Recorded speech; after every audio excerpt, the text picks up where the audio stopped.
खूप आनंदाची गोष्ट आहे. दिलासा विरंगुळा केंद्र या आपल्या संस्थेमध्ये ऑनलाईनच्या कार्यक्रमामध्ये पुण्याहून खास श्रुतीताई कोपरकर कानिटकर आले आहेत. आणि त्यांनी जो आजचा विषय दिला आहे तो आपल्या सगळ्यांना लागू आणि उपयुक्त विषय आहे. कसा? संगीत थेरपी आपण आपल्यापैकी बरेच जण, माझ्या मते 95% आता जे हजर आहेत त्यातले संगीताशी जोडलेले आहेत. पण संगीत थेरपी हे प्रत्येक व्यक्तीसाठी लागू आहे. म्हणजे निसर्गातून आलेले जे ध्वनी आहेत ते शास्त्रोक्त करून आपल्याकडे जे जतन करून गेलेले आहेत, तर आपल्या मानसिक स्थितीवर, आपल्या वैद्यकीय रिकव्हरीवर आणि मेडिकल सायन्स मधल्या सगळ्या ज्या गोष्टी आहेत ज्या मेंदूशी संबंधित आहेत, विचारशक्तीशी संबंधित आहेत, त्याच्यावर काम करतं. त्यामुळे संगीत थेरपी हे फक्त संगीताशी जोडलेलं नसून प्रत्येक व्यक्तीशी जोडलेलं आहे. श्रुतीताईंची थोडक्यात ओळख करून देतो. शासनमान्य संगीत थेरपिस्ट आहेत त्या आणि क्लिनिकल सायकोलॉजिस्ट म्हणून कार्यरत आहे.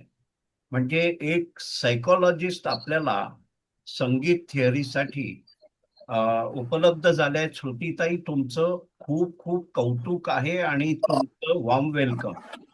धन्यवाद सगळ्यांना.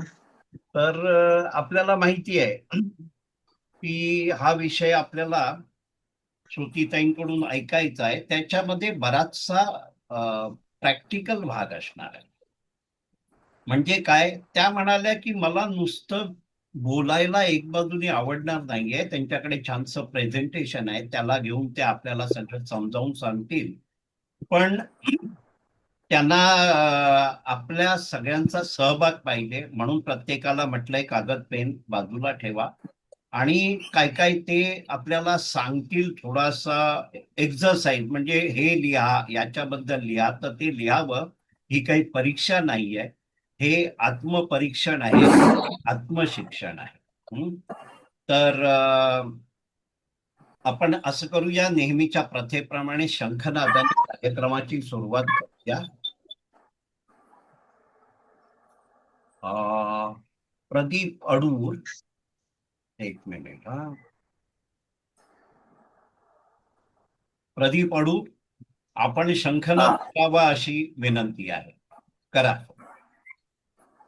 ओम पंचजन्याय विद्महे पावमानाय धीमहि तन्नो शंख प्रचोदयात्.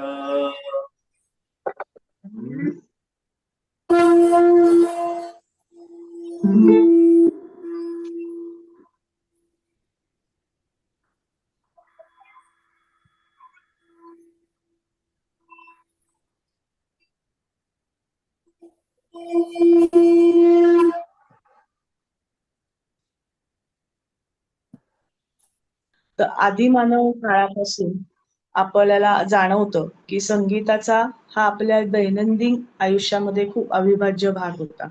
पूर्वीचे लोकगीत, लोकसंगीत ह्या पद्धतीने त्याच्याकडे बघितले जायचे की एकत्र येऊन कुठली तरी कृती करणं, त्याच्यामध्ये वाद्यवादन असेल, नाच असेल. संगीत हे फक्त गाण्यापुरतं नसतं, तर गायन, वादन आणि नृत्य या तिन्हीचा आविष्कार ह्याला संगीत म्हणलं जातं. तर पूर्वीच्या काळी हत्यारं बनवली जायची किंवा चामडयुक्त वाद्यांवर संगीताची उत्पत्ती केली जायची आदिमानव काळापासून. त्यानंतर ऋषीमुनी किंवा आपल्याला सामवेद, ऋग्वेद ह्याच्यात सुद्धा संगीताचे अनेक प्रकार तिथे उपलब्ध दिसतात. सामवेदामध्ये गंधर्व संगीत म्हणूनचा अतिशय महत्वाचा उल्लेख केला जातो. त्याच्यामध्ये संगीत कसे ऐकावे, कशी उत्पत्ती केली जाते, 22 श्रुती, जे आपण 7 स्वरांमध्ये 22 श्रुतींचं जे विभाजन आहे ते सुद्धा त्याचे आपल्याला उदाहरण त्या सामवेदामध्ये आपल्याला आढळतात. तर मंत्रोच्चार हा ऋषींच्या काळामध्ये खूप महत्वाचा भाग होता. वेगवेगळ्या मंत्रांचा वेगवेगळ्या स्वरांवर ते उच्चारण केलं जायचं. त्याचा उद्देश हाच होता की प्रत्येक स्वराला एक कंपन संख्या आहे, आपण त्याला इंग्लिशमध्ये फ्रिक्वेन्सी म्हणू. तर त्या फ्रिक्वेन्सीचा, प्रत्येक स्वराची फ्रिक्वेन्सी ही वेगवेगळी मांडली गेलेली आहे. 7 स्वर जर का बघितले तर प्रत्येक स्वराची ही आवाजाची फ्रिक्वेन्सी किंवा कंपनं ही वेगवेगळी असतात आणि त्या कंपनांचा आपल्या शरीरावर, आपल्या शरीरातल्या 7 ऊर्जा चक्रांवर वेगवेगळ्या पद्धतीने परिणाम साधला जातो आणि त्याच्यामुळे आपली शारीरिक आणि मानसिक व्यवस्थित छान स्थिती राहावी ह्याच्याकडे बघितलं जातं. तर पूर्वीच्या काळापासून मी जसं म्हणलं तर वाद्यवादन असेल, नाच असेल, गाणं, वेगवेगळे मंत्रोच्चार असतील किंवा नंतर मग लोकसंगीत चे वेगवेगळे प्रकार हे प्रचारात आले. आता सुद्धा आदिवासी प्रकारांमध्ये वेगवेगळी लोकगीतं, लोकसंगीत याचा वापर केला जातो. तर ते म्हणजे भावनांचं प्रगटीकरण हे त्याचा मूळ उद्देश आहे. सर्वजण एकत्र येऊन एकत्र गाणं म्हणणं, एकत्र नाच करणं किंवा एखादं वाद्यांचा मिळाप करून एकत्र वाद्य वाजवणं हा प्रकार आपल्याला पूर्वीच्या काळापासून तो चालत आलेला दिसतो. सो हा म्युझिक थेरपी ही कन्सेप्ट ही आत्ताच आलेली अशी नाहीये. ही पूर्वीपासनं आपण, आपले जे लोक आहेत, आपले पूर्वज आहेत, हे वापर करत आलेले आहेत. फक्त त्याचा शास्त्रीय शुद्ध विचार हा आता मागच्या 10 वर्षामध्ये केला गेलेला आहे आणि परदेशामध्ये त्याचं शास्त्रीय शुद्ध अभ्यास हा जास्त जाणवतो. US असेल, UK असेल, बऱ्याचशा युनिव्हर्सिटीजमध्ये म्युझिक थेरपीचा इन्क्लूड केला जातो. अर्थात त्याच्यात वेस्टर्न म्युझिक ते वापरतात. आपल्या इथे पूर्वजांनी दिलेलं एक शास्त्रीय संगीत ही मोठी आपल्याला दिलेली देण आहे की ज्याच्यामध्ये ऑलरेडी त्यांनी वेगवेगळे राग, वेगवेगळ्या स्वरांना महत्व दिलेले वेगवेगळे राग आपल्याला उपलब्ध करून दिलेले आहेत. प्रत्येक रागाची वेळ वेगळी आहे, गायला जाणारा वेळ वेगळा आहे, प्रत्येक रागामध्ये कोणत्या स्वराला महत्व दिलं जातं हे सुद्धा त्यांनी सांगितलेलं आहे. तर ह्याचा अतिशय चांगल्या पद्धतीने आपण आपलं शारीरिक आणि मानसिक आजार ठीक करण्यापेक्षा बॅलन्स त्याचा राखण्यासाठी, आपली जी 7 ऊर्जा चक्र आहेत त्याच्या बॅलन्सिंगसाठी याचा खूप छान पद्धतीने उपयोग करू शकतो. तर ही थोडीशी होती म्युझिक थेरपीची बॅकग्राऊंड. जर प्रेझेंटेशन मी आता चालू करते त्याच्यामध्ये हे तुम्हाला मुद्दे दिसतीलच.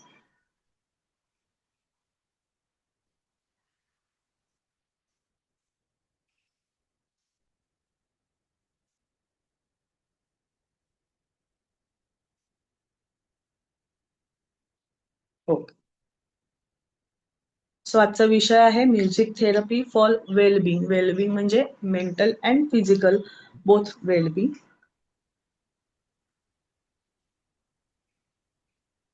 काही युनिव्हर्सल ज्या फॅक्ट्स आहेत म्युझिक ह्या गोष्टीचा जर का विचार केला तर मी जसं म्हणलं की music is nothing but the first aim of music is expression of emotions. So फक्त बोलून आपण आपल्या भावना व्यक्त करतो का? नाही. तर आपल्या इमोशन्स व्यक्त करण्यासाठी गाण्याचाही वापर करता येतो. वेगवेगळ्या भावना त्याच्यात, प्रेम असेल, विरह असेल, आनंददायी मूड असेल, वेगवेगळे जे आपण 7 रस म्हणतो, त्या 7ही रसांना परिपूर्ण अशी कुठली गोष्ट असेल तर ती संगीत आहे. संगीताचा अजून एक मोठा भाग म्हणजे स्वतःचा आवाज. जर का तुम्ही बघितलं तर जन्मापासून सगळ्यात जवळचा आणि फॅमिलियर आपल्या मेंदूसाठी जर का कुठला आवाज असेल तर तो स्वतःचा आवाज असतो. त्यामुळे आम्ही खूप असं एक फनी फॅक्टर म्हणून म्हणतो की मग सगळ्यांनाच म्हणजे सगळ्यांकडे गाण्याची ॲबिलिटी असते तसं नाही ना. काही जण सुरात गातात, काही बेसूर गातात.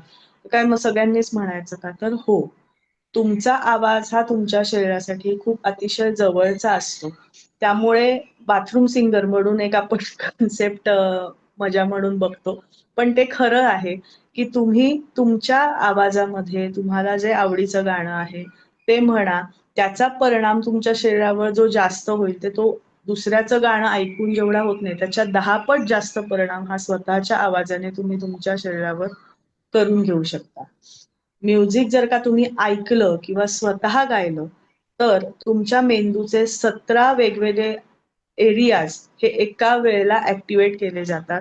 ही गोष्ट कुठल्याच वेगळ्या ऍक्टिव्हिटीने केली जात नाही. तुम्ही रायटिंग करा, रीडिंग करा, वेगवेगळ्या हॉबीज करा, पण म्युझिकमुळे ही खूप त्याच्यातली पॉझिटिव्ह गोष्ट आहे की संगीतामुळे वेगवेगळे 17 एरियाज ब्रेन मधले एका वेळेला ऍक्टिव्हेट केले जातात. एवढी त्या म्युझिकमध्ये किंवा संगीतामध्ये शक्ती आहे.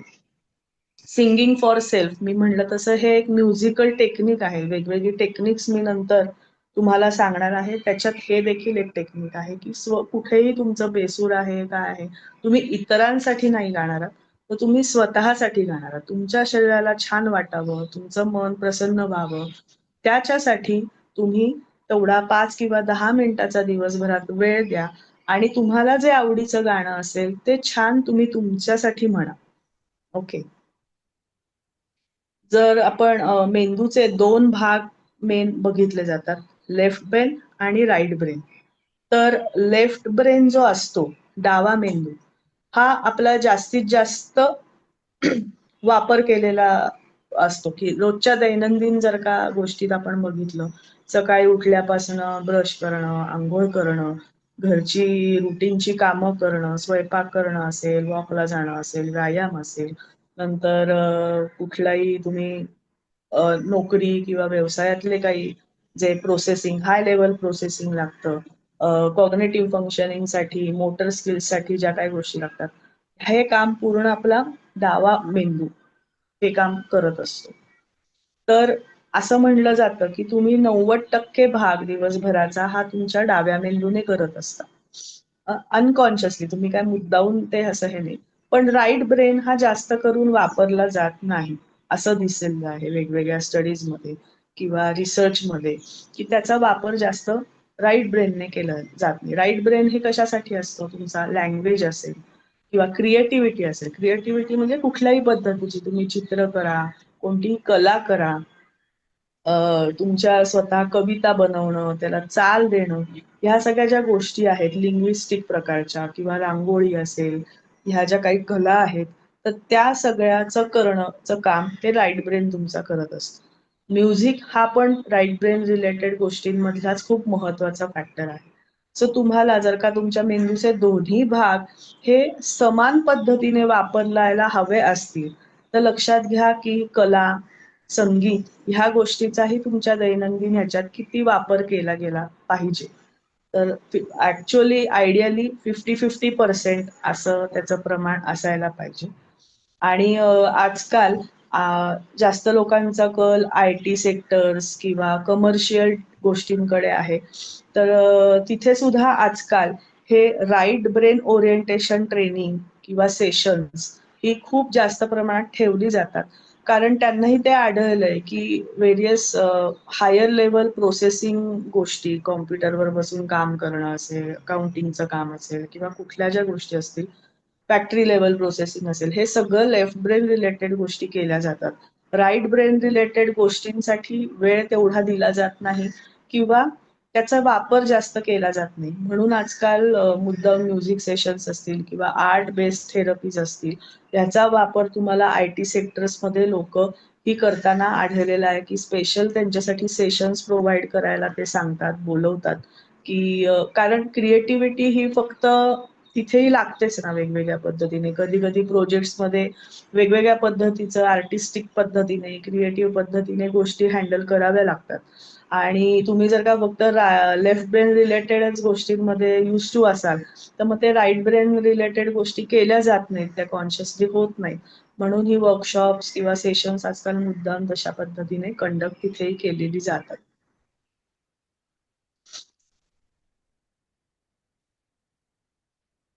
ओके, थोडस मी आता म्यूटवरच असू देत, 2 वेगवेगळे ट्रॅक तुम्हाला ऐकवणार आहेत, ऑडिओ ट्रॅक आहे. दोन्ही मधला जो फरक आहे आता तुम्ही जस्ट लिहून काढा. पहिल्या ट्रॅक मध्ये तुम्हाला कुठल्या इमोशन्स जाणवल्या ते तुम्हाला लिहायचंय, कसा वाटतोय तो. दुसरा ट्रॅक आहे त्याच्यामध्ये दोन्हीमध्ये काय फरक तुम्हाला जाणवला हे सांगायचं आहे. तर आता फक्त ऐकायचं, एक 3-3 मिनिटाचे 2 ट्रॅक मी तुम्हाला ऐकवणार आहे. फक्त ऐका आणि मग तुम्ही लिहायचं काम केलं तरी चालेल. त्याच्यासाठी मी 1-2 मिनिटं तुम्हाला देईन. ओके.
ओके, हा होता फर्स्ट ट्रॅक. सगळ्यांना व्यवस्थित ऐकू येतोय ना? होय होय. आता ट्रॅक नंबर 2 ऐकणार आहोत आपण.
ओके.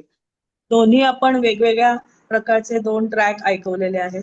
आता 1च मिनिटं मी वेळ देते. थोडक्यात अगदी मला डिस्क्रिप्टिव्ह नकोय, पण दोन्ही मधला फरक तुम्हाला काय जाणवला आणि तो जाणवलं का हे एवढं फक्त मला हवंय, की त्याच्यातनं तुमचं आता राईट ब्रेन प्रोसेसिंग चालू झालेलं आहे. हे मला कळणार आहे.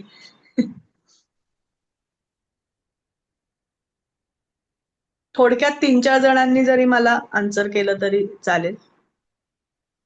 मला माहितीये की साधारण 95% कॉमनच आन्सर्स असणार आहे ह्याची. मॅडम पहिला जो ट्रॅक एक ऐकला एक मिनिट तो- एक मिनिट हात वर करायचा आहे आणि मग उत्तर द्यायचं आहे, कारण ना आपल्याला त्याच्याशिवाय आपण ऑनलाईन मध्ये आहोत ना. महेश वैजापूरकर बोला. हा सर, मॅडम पहिला जो ट्रॅक ऐकला तो एकदम शांत वाटला आणि म्हणजे असं झोपेत उठल्यानंतर एकदम ऐकलं तर माणसाला एकदम फ्रेश आणि शांत आवाज आणि खूप चांगलं वाटलं. आणि दुसरा थोडा फास्ट होता, म्हणजे असं मला सांगायचं. हा त्याच्यानंतर माधुरीताई तुम्ही बोला. हा, पहिल्याचा स्वर कोमल स्वरातला आणि बागेश्रीतला वाटला मला, आणि तो शांत रसाचा असा वाटला. आणि दुसरा होता तो ॲग्रेसिव्ह होता. तो मला असं वाटलं की तो हंसध्वनीतला तराणासारखा, म्हणजे त्याच्यामध्ये घाई आणि ॲग्रेसिव्ह असा भाव त्याच्यामध्ये जास्त वाटला. दीपा चक्रवर्ती. हॅलो. पहिला थोडे होता मध्ये, आणि इतका खूप मला मन गुंतलं नाही त्याच्यामध्ये. पण दुसरा ट्रॅक ऐकताना मन गुंग झालं आणि मन डोलायला लागलं. माधवी देसाई अनम्यूट करून बोला. आपल्याला इंटरॅक्शन प्रत्येक वेळेला घेणार, हा त्यावेळेला अगोदर ज्यांनी उत्तर दिलंय त्यांनी देऊ नका.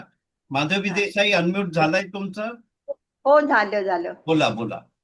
पहिला जो ट्रॅक आहे ना, तर तो मला तरी असा वाटला की आपण झोपेतून उठल्यानंतर एक कोमल असा स्वर हा कानाशी यावा आणि आपण त्यांनी जागं व्हावं, असा शांत स्वराचा तो आवाज होता. दुसरा ट्रॅक होता हा जरा फास्ट होता, म्हणजे ते डान्स करतात त्यावेळेला जसं नृत्याच्या वेळेला ट्रॅक लावतात तसा मला तो काहीसा वाटला. अजून दोघांचं घेतोय मी. दत्तात्रय मराठे अनम्यूट करून बोला आणि नंतर सुहास गुर्जर, मग आपण पुढे जाणार आहोत. दत्तात्रय मराठे अनम्यूट करा आणि बोला. मराठे अनम्यूट करा आणि बोला. झालं. बाकीच्यांकडे नंतर येणार आहोत आपण, हा, कारण ना आपल्याला पूर्ण त्यांना ते प्रेझेंटेशन घ्यायचं आहे ना. हा बोला दत्तात्रय मराठे. हा, तर पहिलं गाणं जे आहे ते शांत आणि करुण असं रसाचं वाटलं. जे माझ्या याच्याप्रमाणे हिंदीच्या गाण्याप्रमाणे जे आहे ते अर्थात जाग दर्द हे जे गाणं आहे त्याच्या जवळपास जाणारा कुठला तरी तो ट्रॅक असा वाटला, जो करुण आणि शांत असा होत आहे.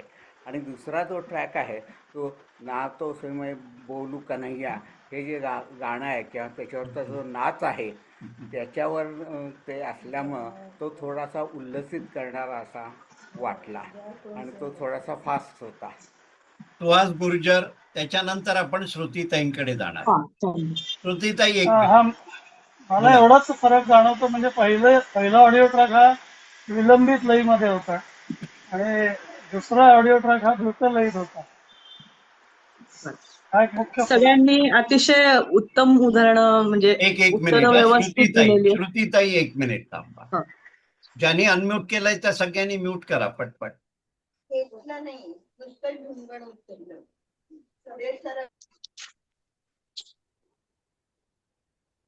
श्रुतीताई, मला एक असं जाणवलं की ह्याच्यापेक्षा तुम्ही गायला असतात तरी आम्ही तेवढाच आनंद घेतला असता कारण तुम्ही गायला उद्युक्त होत होता. आता बोला पुढे. मी गाणार आहे. फक्त कसं आहे की बोलणं आज जास्त मला बोलायचा प्रकार करायचा आहे. बोला ना, तर बोला. त्यामध्ये परत अजून आवाज हे त्रास नको द्यायला. शेवटपर्यंत छान बोलण्याची क्रिया आज जास्त आहे. नाहीतर मी माझ्या डोक्यात होतं की मीच गाऊन दाखवेन. ते पण मी करेन. आपल्याला वेळ कसा मिळतोय ते आहेत बरं. काही बरं. टेक्निक्सच्या गोष्टी आहेत त्याच्यात मी सांगणार आहे.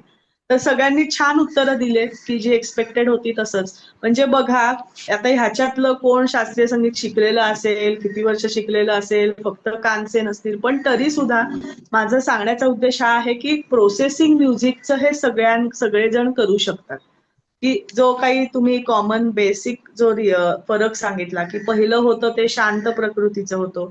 बागेश्री होता अश्विनी भिडे देशपांडे यांनी गायलेला तो बागेश्री. विलंबित एकतालातला ख्याल होता. पण बागेश्री हा गणी कोमल असलेला शांत प्रकृती, झोपेतून उठल्यावर जो शांतता लागते किंवा मन प्रसन्न करणारी ती जी शांतता होती त्याचा अनुभव त्याच्यातून आला. आणि दुसरा जो होता तो हंसध्वनी रागातला किशोरीताई आमोणकरांच्या आवाजातला तराणा होता. तर तराणा म्हणजे काय की शब्द त्याच्यामध्ये नसतात. तोम तनन देरे ना, तो नॉनसेन्स सिलॅबल्स आपण जे म्हणतो कन्सेप्ट त्याच्यातलं.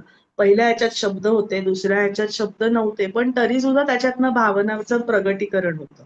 शब्द नसले तरी सुद्धा तो जो दुसरा होता तो उत्साह वर्ग जोशपूर्ण असलेला तराणा होता, द्रुतलयीतला होता. त्याच्यामुळे आपोआप उत्साहवर्धक करण्याचं काम किंवा मन प्रसन्न करण्याचं काम हे त्या पद्धतीने केलं जातं. सो सांगण्याचा उद्देश आहे की दोन्ही संगीतच आहे. फक्त आपण कुठल्या गोष्टींसाठी कुठलं संगीत वापरायचं, की तुमचा जर का मन उदास असेल किंवा उत्साह कमी वाटत असेल तर तुम्ही कुठलं संगीत वापराल, तर ते तराणा की ज्याच्यामध्ये तुम्हाला उत्साह आहे. व्यायाम करायचा असेल तर तुम्ही विलंबित एकतालातला गाणं ऐकाल का, तर नाही.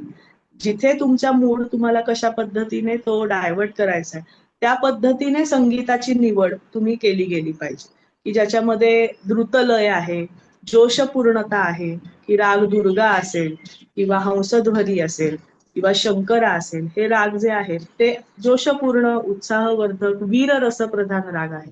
त्याचा तुम्ही तिथे वापर करू शकता. आणि जिथे तुम्हाला आता दिवसभर खूप हेक्टिक झालेलं आहे, अतिशय कामाने तुमचा मेंदू शरीर थकलेलं आहे, एक प्रकारची शांतता, मनाला शांतता तुम्हाला हवी, रिलॅक्सेशन हवे, त्यावेळेला तुम्ही विलंबित लय, मग त्याच्यामध्ये बडा ख्याल असेल किंवा सुगम मधलं सुद्धा जीवलगा राहिले रे दूर माझे हे आहे, तिन्ही सांजा सखे मिळाल्या, शांत प्रकृतीची गाणी जर का ऐकली तर ती तुम्हाला मनाला, शरीराला ही रिलॅक्सेशन देणारी ठरणार आहे. ठीक आहे. फरक कळलाय तुम्हाला दोन्ही संगीतांना? ठीक आहे. प्रेझेंटेशनच्या ह्याच्यात जाऊ पुढे आपण.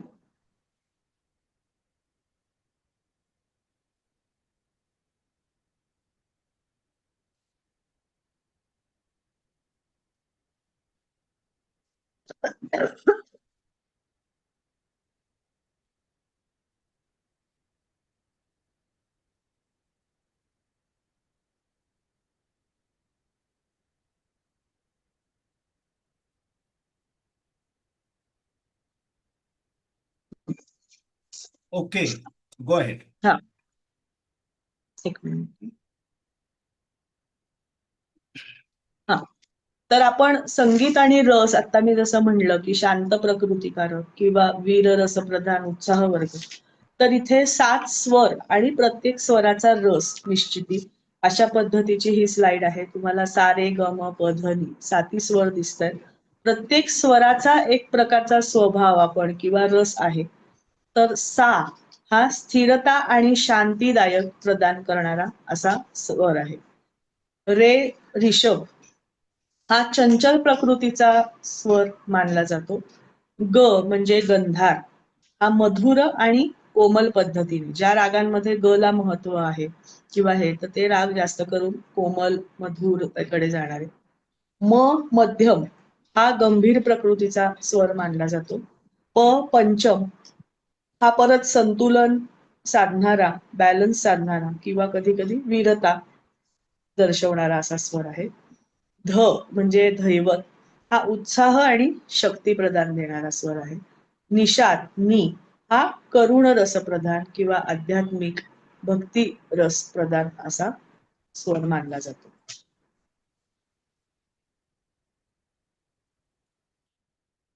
त्यानंतर थोडस आपण आता राशी आणि त्याच्या संदर्भातले राग, हं?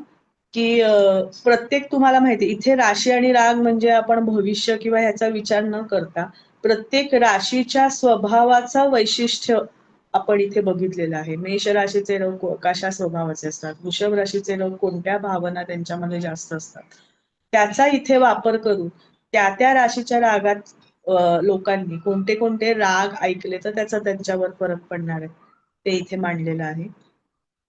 उदाहरणार्थ मेष राशीच्या लोकांना बसंत, भैरवी, भूपाल तोडी यांसारखे राग, वृषभ राशीच्या लोकांना यमन, गौरी, मिथुन रास, काफी राग, कर्क राशीसाठी यमन, कल्याण, सिंह राशीसाठी भैरव, कन्या राशीसाठी केदार, तूळ राशीसाठी श्री किंवा बैरागी, वृश्चिक राशीसाठी पुर्या धनाश्री, धनु राशीसाठी वृंदावनी सारन, मकर राशीसाठी बिलावर, वसंत बुखारी, कुंभ राशीसाठी सिंधू भैरवी आणि मीन राशीसाठी हंसध्वनी. अशा पद्धतीने त्यांनी एक कॉमन लिस्ट केलेली आहे की प्रत्येक राशीनुसार कोणते कोणते राग ऐकावेत असं.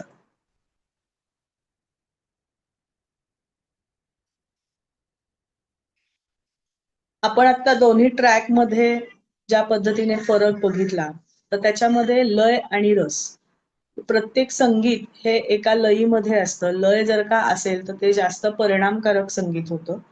तर अशा पद्धतीने 3 लय मानल्या जातात, विलंबित, मध्य आणि द्रुतलय.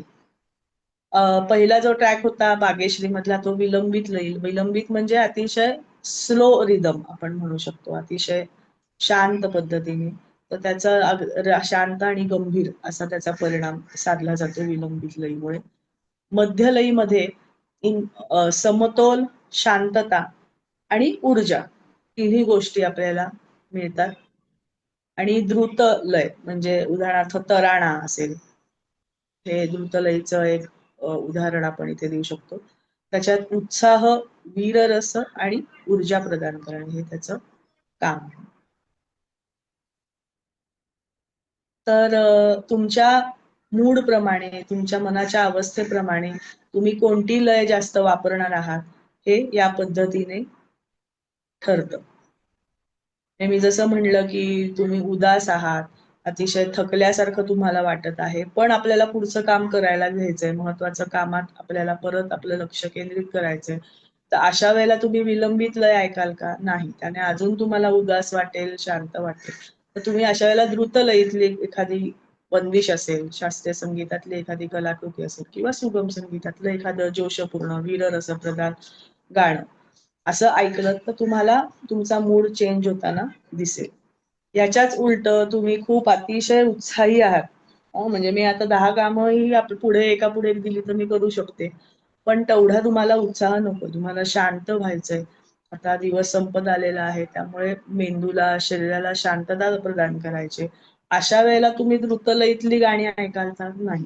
तर तेव्हा तुम्हाला उपयोगी पडणार आहे ती विलंबित लय, की ज्याच्यामध्ये तुम्हाला एक शांतता मिळेल, ती आलापी तुम्ही एन्जॉय करू शकाल, रागातली असेल. इथे फक्त व्होकल असं नाही, इन्स्ट्रुमेंट्स तर म्युझिकचा सुद्धा तुम्ही अशा पद्धतीने वापर करू शकता. इन्स्ट्रुमेंटल मध्ये सुद्धा विलंबित, मध्य, द्रुत तिन्ही लयीतले तुम्हाला प्रकार ऐकायला मिळतात. तर हा एक विषय होता लय आणि रस. मी जसं म्हणलं की शास्त्रीय संगीतामध्ये 10 थाट वेगवेगळे आहेत आणि प्रत्येक राग हा या 10 थाटांमध्ये मांडलेला आहे. तर जसे राग, राग म्हणजे काय की जे 7 स्वर आहे त्याचे कॉम्बिनेशन घेऊन पण त्याच्यामध्ये मेलोडी किंवा छान वाटेल अशा पद्धतीने स्वरांचा समूह जेव्हा वापरला जातो त्याला राग म्हणतात. उदाहरणार्थ झालं तर भूप राग, की ज्याच्यामध्ये सा रे ग प ध सा, रे आणि नी हे सॉरी म आणि नी हे 2 स्वर वर्ज केलेले आहेत, म्हणून तो 5 स्वरांचा भूप राग. अशा पद्धतीने प्रत्येक रागामध्ये येणारे स्वर हे वेगवेगळे असतात.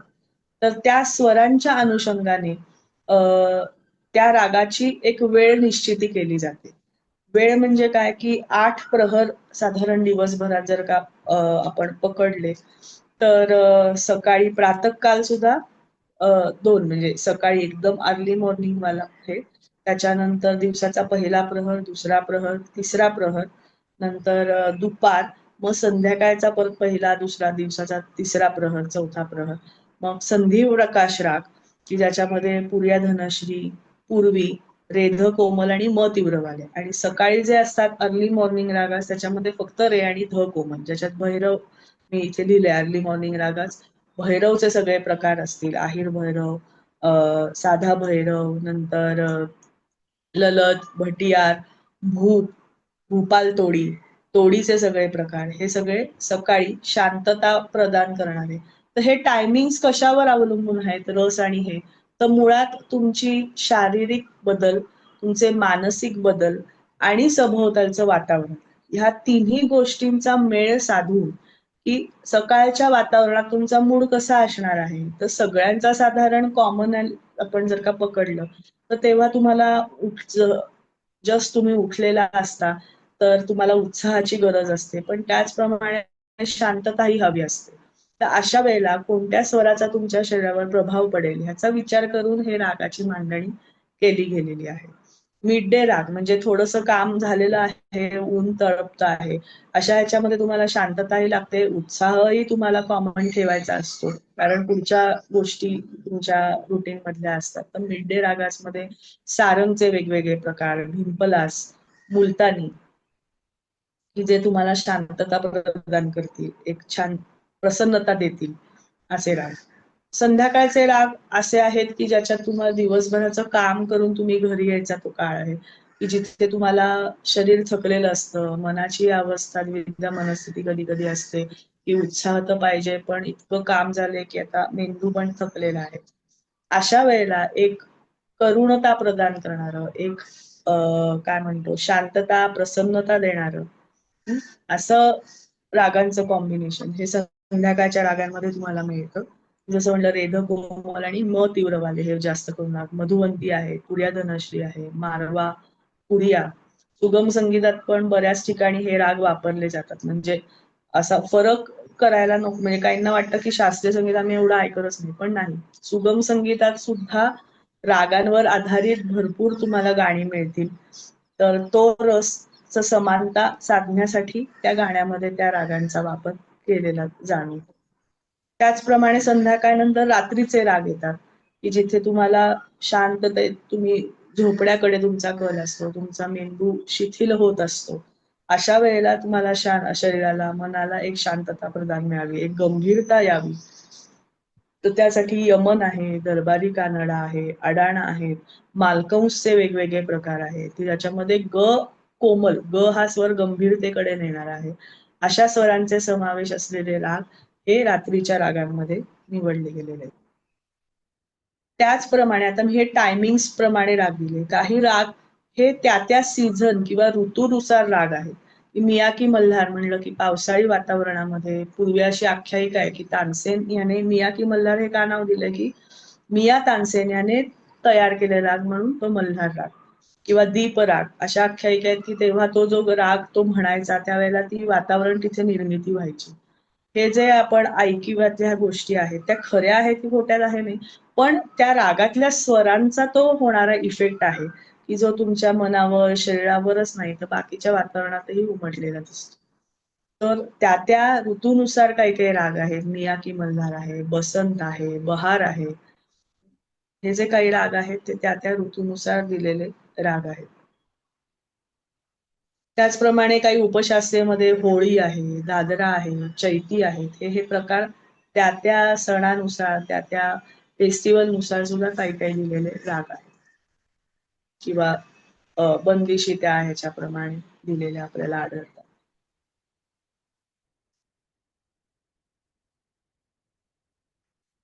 आता थोडंसं म्युझिक अँड ब्रेन ऍक्टिव्हिटी, की संगीताचा आपल्या मेंदूशी नक्की काय कनेक्शन आहे, कशा प्रकारे त्याचं ऍक्टिव्हेशन सांभाळलं जातं. तर इथे मला जाणवतं की आपण आपल्या शरीरासाठी भरपूर व्यायाम करतो. वेगवेगळ्या प्रकारचे तुम्हाला व्यायाम प्रकार, कार्डिओ असेल, मस्क्युलर व्यायाम असेल, नुसता वॉक असेल, चालणं असेल, योगा असेल, हे सगळं तुम्ही तुमच्या शरीरासाठी करता. तुमच्या मेंदूसाठी तुम्ही काही व्यायाम करता का? विशेष काही काळजी घेतली जाते का? तर आय गेस 4 ते 5% लोक फक्त याच्यावर काम करत असतील. तर music is nothing but the spa for your brain, की तुमच्या मेंदूला चालना देण्याचं काम किंवा तुमच्या मेंदूला शांत करण्याचं किंवा वेगवेगळ्या प्रकारे ऍक्टिव्हिटीज देण्याचं काम हे म्युझिक करत असतं. बेसिकली तुम्ही जेव्हा गाणं म्हणता किंवा ऐकता तेव्हा पहिला फरक तुम्हाला जाणवतो म्हणजे तुम्ही तुमचे 5ही सेन्सेस त्यावेळेला वापरत असतात. सेन्सेस म्हणजे तुम्ही ऐकता, बोलत असाल किंवा गाणं म्हणत असाल तर तुमच्या लिप मुवमेंट, तोंड असेल, डोळ्याने कुठलं तुम्ही कॉन्सर्ट ऐकत असाल तर बघणं असेल. या सगळ्या गोष्टी 5ही ज्ञानेंद्रियांचा वापर तुम्ही गाण्यामध्ये किंवा इन्स्ट्रुमेंट आहे, डान्स आहे, या सगळ्या फॉर्म्स संगीतातले करत असताना तुम्हाला 5ही सेन्सेसचा वापर तुम्ही त्याच्यात केला जातो. तर ह्या 5ही सेन्सेसमुळे काय होतं, की आहे त्या परिस्थितीत, त्या आहे त्या काळामध्ये टिकवण्याचं काम करतात. म्युझिक गाताना, ऐकताना तुम्हाला बाकीचे कुठले विचार येतात का मनात, की काल मी काय केलं बाबा किंवा आज सकाळी मी असं का वागलो, पुढे मला काय करायचं नाही. You just enjoy that present movement. तू त्या प्रेझेंट मुवमेंट मध्ये राहणं, कुठलाही बाकीचा निगेटिव्ह, पॉझिटिव्ह कुठलेही विचार न करता त्या मुवमेंट मध्ये राहणं, याला म्हणतात माइंडफुलनेस.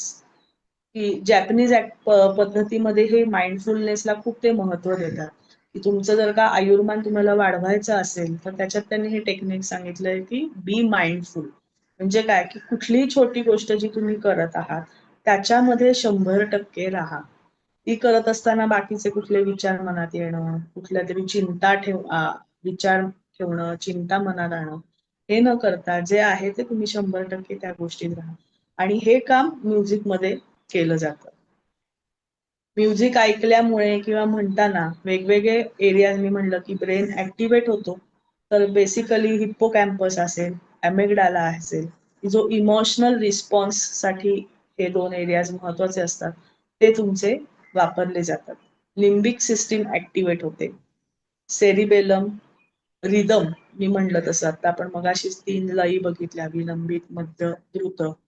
ह्या लयींचा वापर करताना तुमचा मेंदू ते कॅच करत असतं की सेरिबेलम हा जो पार्ट आहे त्याच्यामध्ये ते रिदमचं प्रोसेसिंग केलं जातं. नंतर ब्रेनमध्ये फ्रंटल लोब जो असतो त्याचं इमोशनल सिग्नल्स, म्युझिकमध्ये इमोशनल सिग्नल्स त्याला मिळण्याचं काम होतं. आणि पिच म्हणजे काय, की स्वर. पिच म्हणजे आपण काय म्हणतो, उच्च नीचता स्वराची, वरचा स्वर लावला, खालचा स्वर लावला, याचं रेकॉग्निशन तुमचा टेम्पोरल लोब करत असतो. सो तुम्ही बरं का बघितलं की रिदम, पिच, इमोशनल सिग्नल्स सगळे हे एरिया सायमल्टेनियसली ऍक्टिव्हेशनचं काम करत असतात जेव्हा तुम्ही एखादं म्युझिक एन्जॉय करता, गाता स्वतः किंवा ऐकता.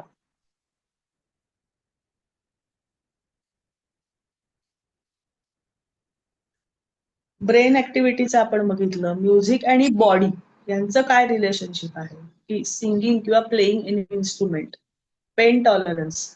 तर असं बघितलं गेलं की कॅन्सर रिसर्च बऱ्याचशा प्रमाणात केले गेले. तर कॅन्सर रिसर्च सेंटर्समध्ये असं बघितलं गेलं की 2 विभाग केले, जे केमो देणाऱ्या लोकांवर, की एका मेंबर्स, एक 20 ते 30 मेंबर्सचा एक ग्रुप केला, त्यांना म्युझिक ऐकवलं सलग 5 ते 10 दिवस. आणि एक जो ग्रुप असता तो नॉर्मल न्यूट्रल ठेवला, की त्यांना नाही म्युझिक ऐकवलं. तर असं लक्षात आलं की केमोथेरपी किंवा ह्याच्यामुळे बरेच साईड इफेक्ट्स किंवा पेन टॉलरन्स जो असतो तो म्युझिक ऐकणाऱ्या लोकांमध्ये टॉलरन्स जास्तीत जास्त वाढलाय. आणि ज्यांना म्युझिक ऐकवलं गेलं नाही किंवा न्यूट्रल ग्रुप होता त्यांच्यात तो तसाच राहील. म्युझिक ऐकणं किंवा म्हणणं त्याच्यामुळे तुमचा पेन टॉलरन्स लेवल ही वाढते. आणि हे फक्त कॅन्सरसाठी नाही तर प्री सर्जिकल ऑपरेशन्स मध्ये किंवा पोस्ट सर्जिकल थिंग मध्ये सुद्धा म्युझिक थेरपीचा खूप चांगल्या पद्धतीने वापर केला जातो.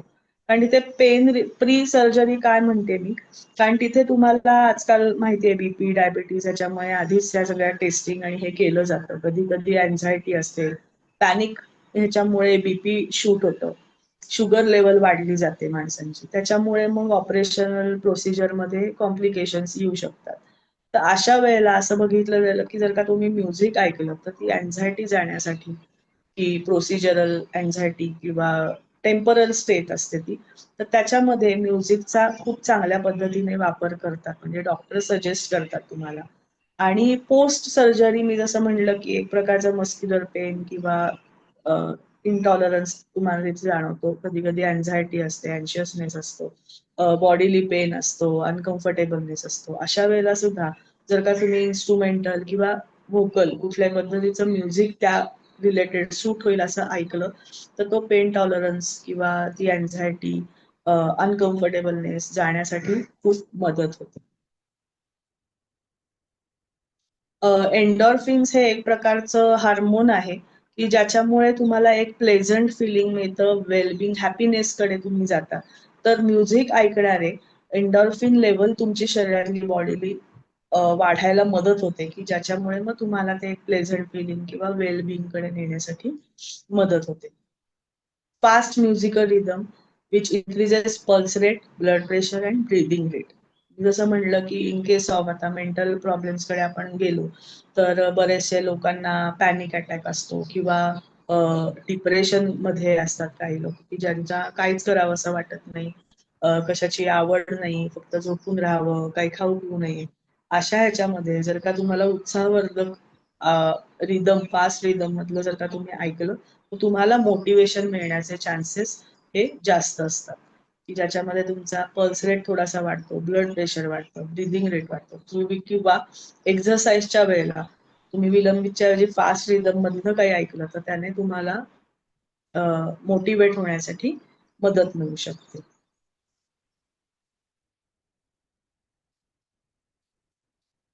म्युझिक आणि मेमरी. असं आढळलंय की बरेचसे डिमेन्शिया पेशंट्स, म्हणजे सिनियर सिटीजन मध्ये डिमेन्शिया हा खूप कॉमन गोष्ट आजकाल हे, किंवा त्याला न्यूरो डेव्हलपमेंटल डिसऑर्डर्स पण म्हणतात काही गोष्टींमध्ये, की विस्मरण होणं, शॉर्ट टर्म मेमरी लॉस असेल, लॉंग टर्म मेमरी लॉस असेल, अशामध्ये म्युझिकचा खूप चांगला उपयोग करून घेता येतो.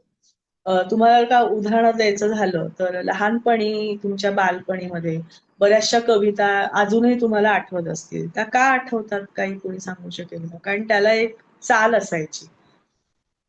त्या चालीमध्ये आपण त्या गाणी म्हणायचो, किंवा आता इंग्लिश पोएम्स असतील तर त्याला जर का चाल असेल तर असं जाणवलंय की जर का तुम्ही म्युझिकल वे मध्ये ती गोष्ट केली तर ती लॉंग टर्म साठी तुमच्या मेमरीमध्ये स्टोअर केली जाते. So music memory hippocampus negatively practised by age and disease. म्हणजे हिप्पोकॅम्पस मध्ये मेमरी फंक्शनिंग हे जास्त करून हिप्पोकॅम्पस मध्ये असतं. सो तुम्ही लुलाबेल्स असतील किंवा इंग्लिश पोएम्स असतील किंवा मराठी कुठल्याही गाण्याला चाल देऊन तुम्ही जर का ते लक्षात ठेवायचा प्रयत्न केला तर तो लॉंग लास्टिंग ते मेमरी तुमच्या ह्याच्यामध्ये क्रिएट होते. म्हणून म्हणलं की लहान मुलांमध्ये सुद्धा जर का त्यांना पटकन एखादी मॅथमॅटिकल कन्सेप्ट लक्षात ठेवायला हवी असेल, एखादं गणिती सूत्र असेल, ते पाठ होत नसेल, तर ते तुम्ही जर का त्यांना चालीमध्ये करण्याचा प्रयत्न करायला सांगितला किंवा रिदम देऊन किंवा असं करायचा प्रयत्न केला तर ते लक्षात राहायला त्यांना सोपं जातं, असं आढळलंय.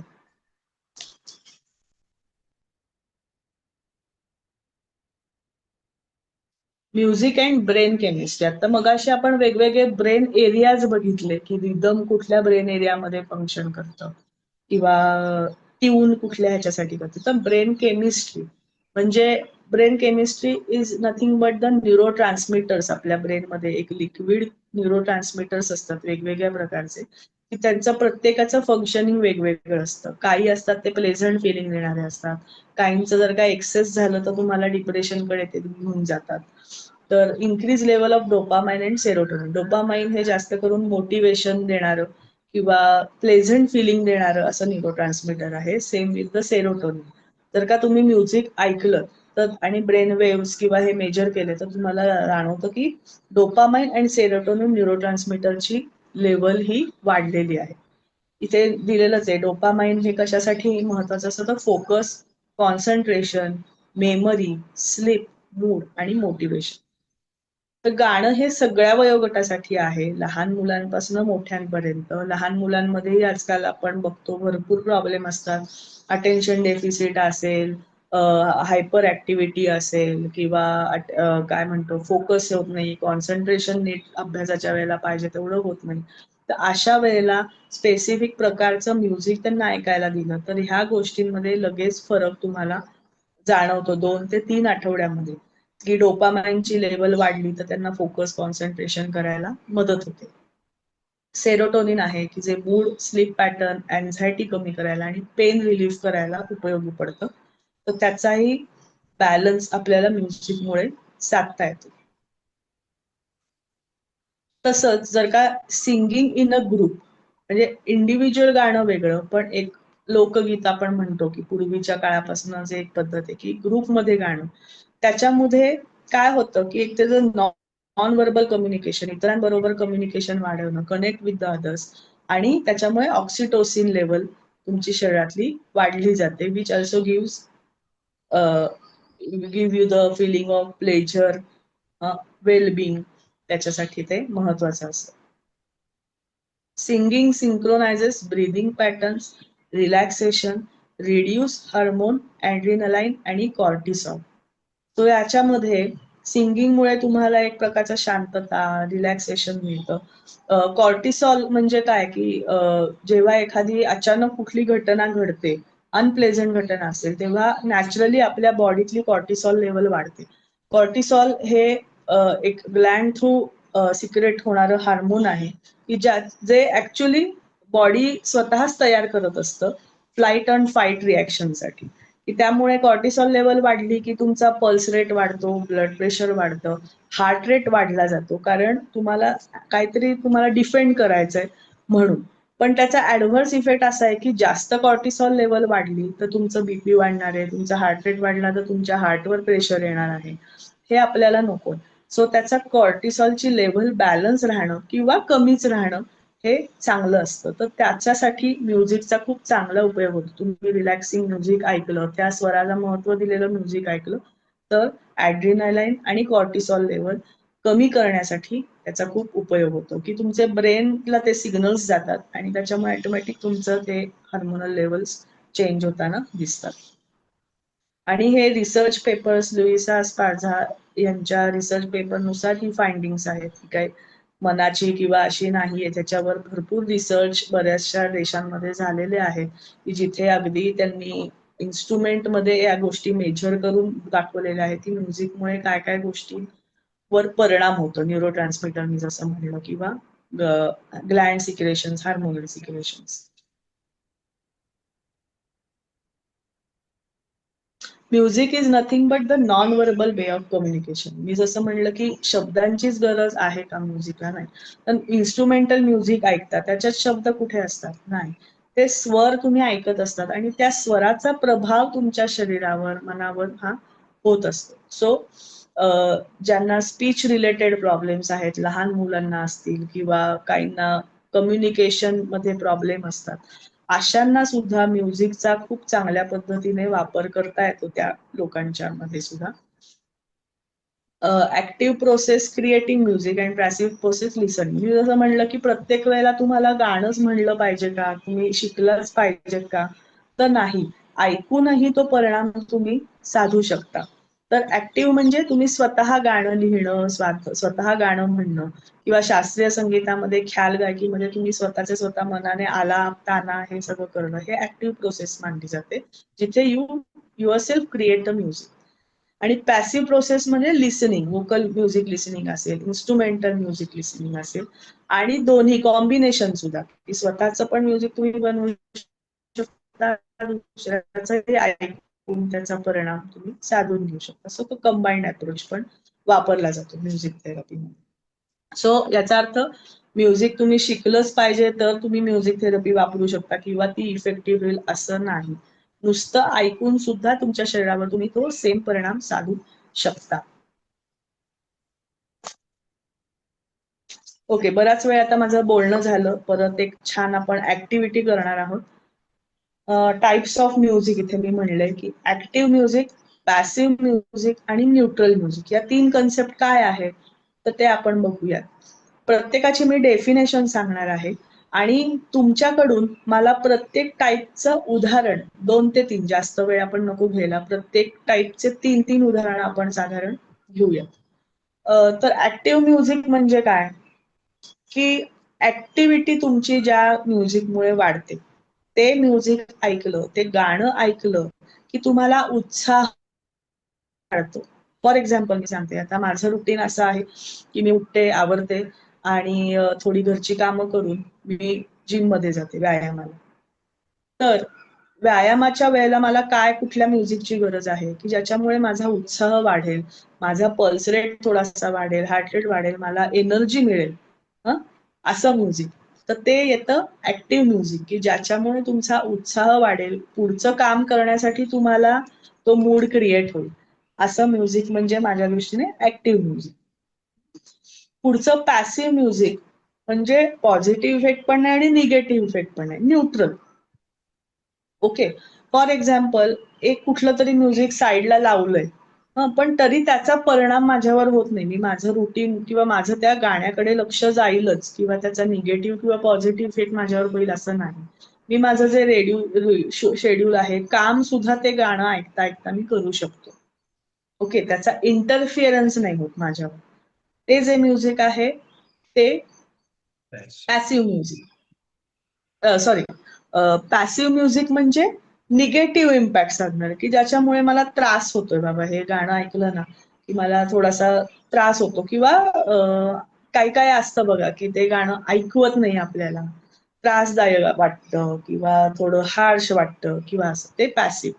आणि न्यूट्रल म्हणजे मगाशी मी जसं म्हणलं की त्याचा तुमच्यावर काहीच परिणाम होत नाही. तुम्ही तुमचं डेली वर्क सुद्धा ते साईडला तुम्ही लावून ठेवलं तरी सुद्धा त्याचा तुमच्या मूडवर, तुमच्या ऍक्टिव्हिटी लेवलवर असा काही फारसा परिणाम साधणार नाहीये. ते न्यूट्रल. ओके, सो अशी काही मला उदाहरणं तुम्ही सांगू शकता की तुमच्यासाठी, प्रत्येक सब्जेक्टिव्ह आहे हा प्रकार. म्हणजे काहींना जे ऍक्टिव्ह असेल ते काहींसाठी न्यूट्रल पण असू शकतं किंवा पॅसिव्ह सुद्धा असू शकतं. Not necessary. तर ऍक्टिव्ह, पॅसिव्ह आणि न्यूट्रल. तर 2-3 सॉंग्स फक्त तुम्ही तुमच्या वहीमध्ये लिहा पेन पेन्सिलने. 1 मिनिटाचा तुम्हाला वेळ देते मी मगाशी बोलतो तुमच्यासाठी. त्यांनी आता बोलूया नको. तुम्ही हे करा आणि मगासारखं हातवर करा. एक विचार करायला एक अर्धा मिनिटं घ्या, घाई नाहीये की तुमच्यासाठी हे वैयक्तिक आहे. मी जसं म्हणलं तसं की आपला ऍक्टिव्ह म्युझिक काय असेल हे प्रत्येकाचं वेगळं असू शकतं. त्यामुळे it is a personal and subjective thing. Active music उत्साहवर्धक कोणतं आहे, पॅसिव्ह म्हणजे निगेटिव्ह इम्पॅक्ट करणारं कोणतं आहे, आणि न्यूट्रल म्हणजे काहीच परिणाम साधत नाही असं.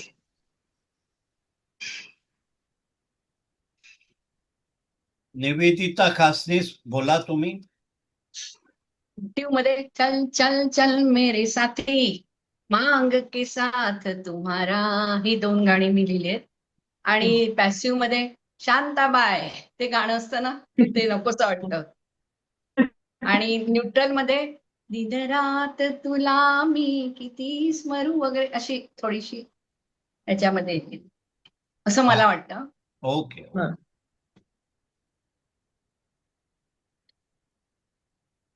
मी हात बघतोय कोणाचा असेल तर.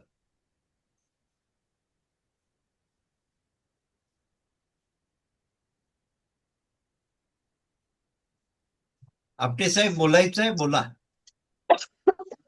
मला असं सांगायचंय मॅडम की हे सगळं व्होकल बद्दल तुम्ही सांगितलं, पण मला असं वाटतं मी रोज बासरी आणि मौथ ऑर्गन जवळजवळ 1-2 तास वाजवत असतो आणि सर्व प्रकारची गाणी वाजवतो.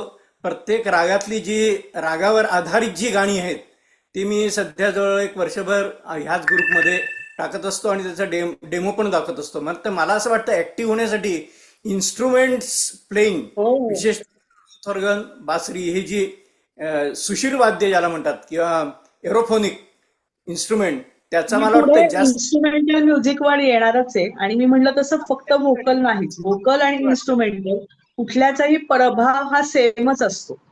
त्या प्रत्यक्ष ऍक्टिव्ह व्हायला जास्त प्रोत्साहन देते इन्स्ट्रुमेंट असं माझं मत आहे. आपल्याकडे इन्स्ट्रुमेंट म्युझिक वाजवणारे पण आहेत. हा, बरं. आता आणखी कोणाला प्रश्न असेल तर हात वर करा, ज्यांनी अगोदर विचारला नाही. म्हणजे प्रश्न नाही, उत्तर द्यायचंय.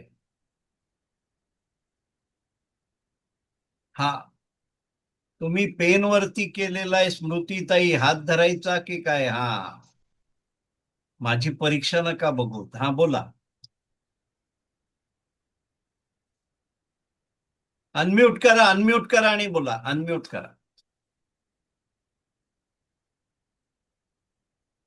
अनम्यूट. हा, बोला येतात बोला बोला. हा, ऍक्टिव्ह मध्ये मी लिहिले हिल हिल कोली हिला तुझ्या कप्पालीला तिला, आणि दुसरं ये दिल है मुश्किल है जीना यहाँ, जरा हटके जरा बसके ये है बॉम्बे मेरी जान. नंतर पॅसिव्ह मध्ये म्हणजे थोडं निगेटिव्ह टाईप किंवा न्यूट्रल मध्ये अखेरचा हा तुला दंडवत सोडून जाते गाव. बरोबर आहे का? होय, त्यांनी बरोबर. होय होय. ठीक आहे. आता इथे जरा आपण थांबा. थांबू, म्हणजे हे बरं. करू, कारण आपल्याला बरेच म्युझिक टेक्निक आणि तुम्ही म्हटलं तर इन्स्ट्रुमेंटल म्युझिक बद्दलही मला प्रत्येक वाद्याचा कसा स्वभाव आहे आणि कशासाठी हे विषय थोडे मला न्यायचे ठीक पुढे आहे. त्यामुळे परत आपण पुढचा काही त्यांचा प्रश्न असेल तेव्हा सर्वांकडे येऊ. येस. श्रुतीताई सो ही करा. कन्सेप्ट कळली. तर आपण आपलं ऍक्टिव्ह म्युझिक कुठलं, पॅसिव्ह म्युझिक कुठलं आणि न्यूट्रल म्युझिक कुठलं, हे लिस्ट आउट स्वतः सेल्फ अनालिसिस करून करावं. म्हणजे मग त्याचा तुम्ही रुटीन मध्ये वापर करू शकता की तुम्हाला तुमचा मूड कसा चेंज करायचा आहे. त्याप्रमाणे आता मला कुठली प्लेलिस्ट आपण बनवतो की नाही आपल्या गाण्यावर, तर त्याप्रमाणे प्लेलिस्ट तुम्ही ऍक्टिव्ह म्युझिकची एक, न्यूट्रल म्युझिकची एक अशी प्लेलिस्ट करू शकता की जी तुम्हाला उपयोगी पडू शकते. तुम्ही जेव्हा पॅनिक होता किंवा काय अँग्रीनेस अँगर असेल किंवा ॲग्रेशन असेल, अशा वेगवेगळ्या स्टेटमध्ये तुम्हाला ते ऐकायला सोपं पडेल. ठीक आहे. Going back to presentation.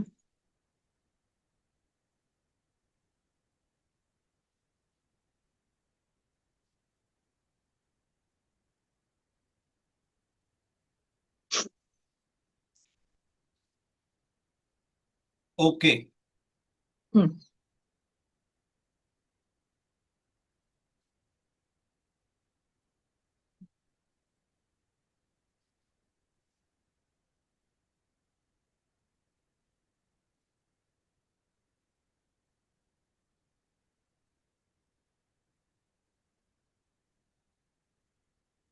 Okay.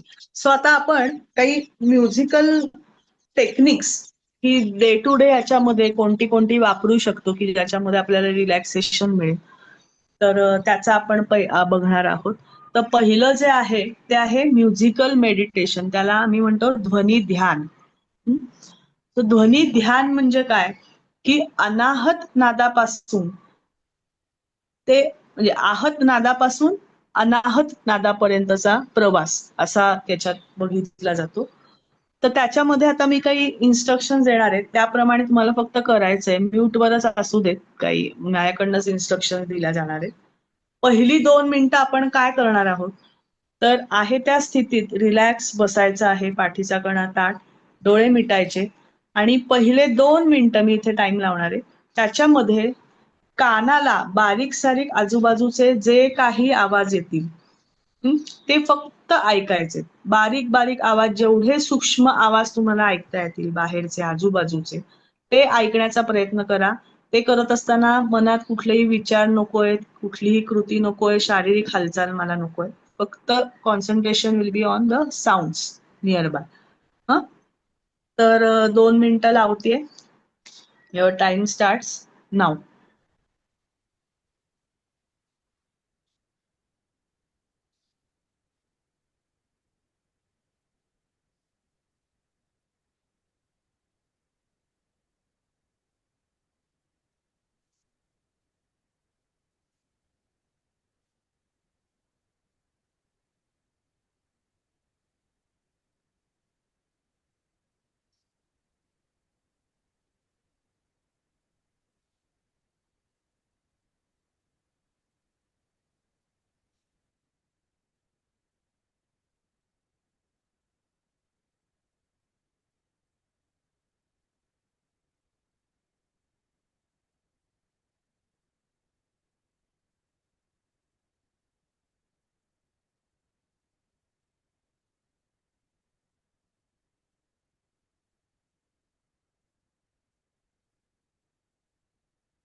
थांबायचंय, डोळे तसेच मिटलेले ठेवायचे.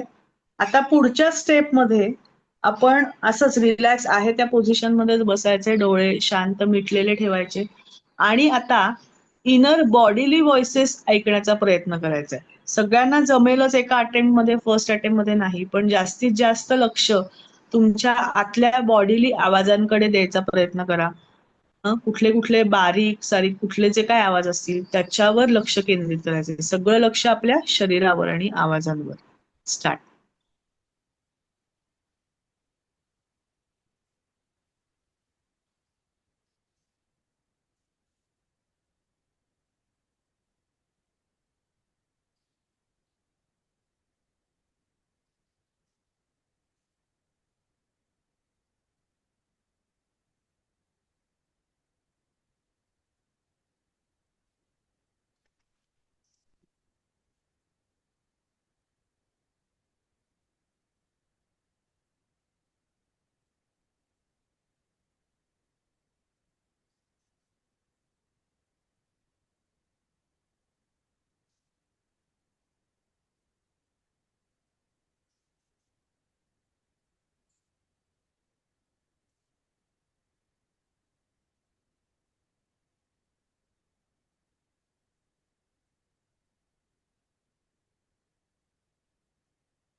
स्टॉप.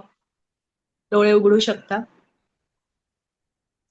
तर हे पहिलं टेक्निक आपण बघितलं की ध्वनी ध्यान.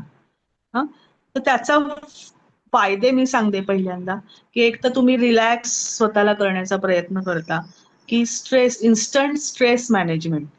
कुठेही तुम्ही पॅनिक असाल किंवा अँझायटी तुमच्या मनात असेल, पल्स रेट वाढला असेल, हार्ट रेट वाढला असेल, तर तो नॉर्मलाइज करण्यासाठी म्हणून कुठलेही विचार न करता तुम्ही फक्त ध्वनी, वेगवेगळे आजूबाजूचे आवाज, तुमच्या शरीरातले इनर आवाज याच्याकडे लक्ष दिलं आणि तुमच्या आतली शांतता, सेल्फ अनालिसिस हे जे आपण म्हणतो, की कधी कधी आपण बाकीच्या बाह्य गोष्टींकडे भरपूर लक्ष देतो, पण आपण स्वतः काय आहोत, आपण आता प्रेझेंट मध्ये खूप आहोत का, ह्याची जाण करून देण्याचं इन्स्टंट साधन म्हणजे हे ध्वनी ध्यान आहे, की ज्याच्यामध्ये तुम्ही इन्स्टंट रिलॅक्सेशन, शांतता, एक प्रकारची गंभीरता तुमच्या शरीराला करण्याचं काम त्याच्यात, स्वत्वाची ओळख आपण जसं म्हणतो ते, की स्वतःच्या शरीरातले आवाज तुम्ही ऐकता जाणीवपूर्वक, जे आपण दरवेळेस केलंच जातं असं नाही दैनंदिन आपल्या आयुष्यातल्या घडामोडींमध्ये. तर शक्य 5 मिनिटं, जास्त वेळ लागत नाही, की रोज तुम्ही दैनंदिन ह्याच्यामध्ये तुमच्या जो रिलॅक्स काळ असेल, सकाळ असेल, दुपार असेल, संध्याकाळ असेल, कुठल्याही वेळेत केलं तरी चालेल. ह्याला काही कुठलं इन्स्ट्रुमेंट किंवा हे लागत नाही.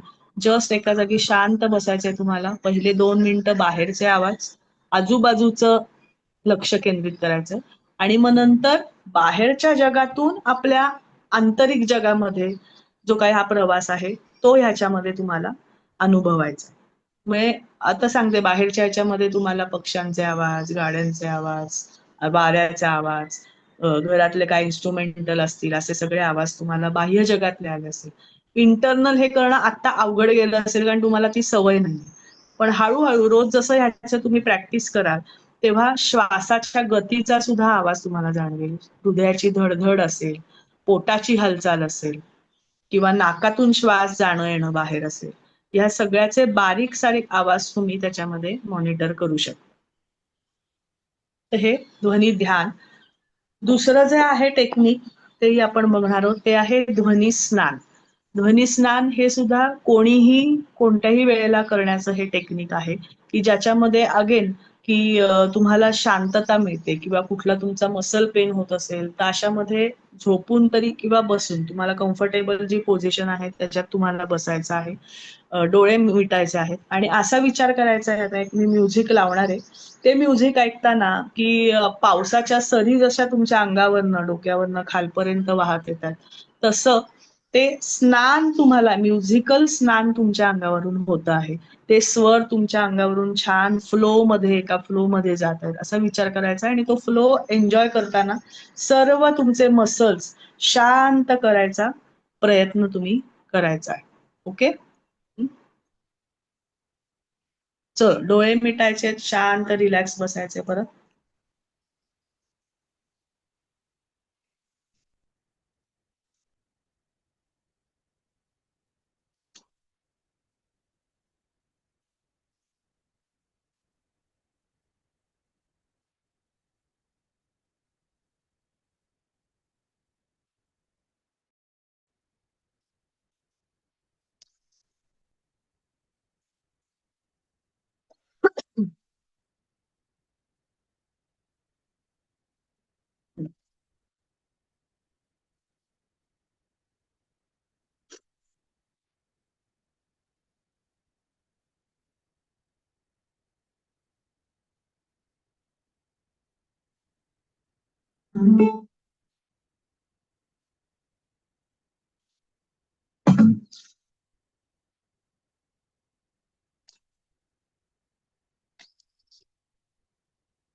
एक मिनिट हा, थोडस टेक्निकली.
ओके. दीर्घ श्वास घ्या, सावकाश श्वास सोडायचे आणि डोळे उघडायचे नॉर्मल.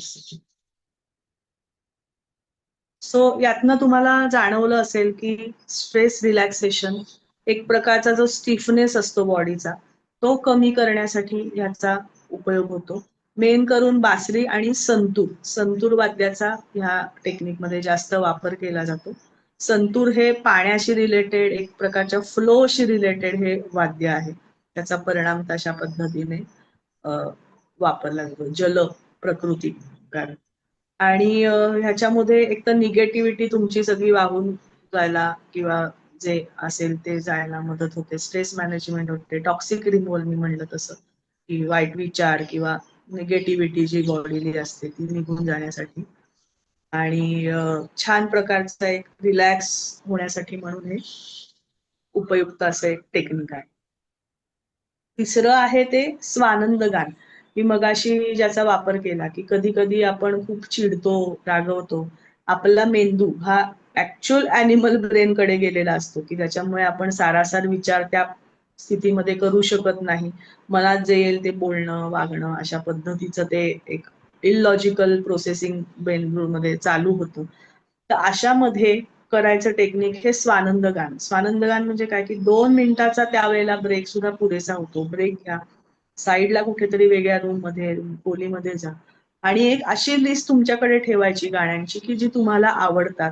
कधीही गायलं तरी बाकीच्या गोष्टींचा तुम्हाला विसर पडतो आणि सरळ मोठ्या आवाजात, तुमच्या आवाजामध्ये तुमच्या मेंदूला ऐकू जाईल अशा पद्धतीने ते गाणं म्हणायचं स्वतःच्या आवाजात. आपला आवाज कसा लागलाय, इतरांना कसा वाटतोय, नाही. दिस इज फॉर युअर सेल्फ, तुमच्या रिलॅक्सेशनसाठी आहे. त्यामुळे इतरांचा विचार करू नका. तुमचा आवाज तुम्ही, तुमचा मेंदू ऐकतोय असा विचार करून ती जी काय 3-4 गाण्यांची लिस्ट आहे त्यातलं तुम्हाला त्या मूडला जेव्हा चूज करावं लागेल ते गाणं घ्या, म्हणा 2-3 मिनिटं आणि बघा ऑल ऑफ अ सडन किती चेंज तुमच्या मूडमध्ये पटकन झालेला तुम्हाला आढळतो. Again your animal brain comes to the human logical processing, logical thinking कडे यायला मदत होते.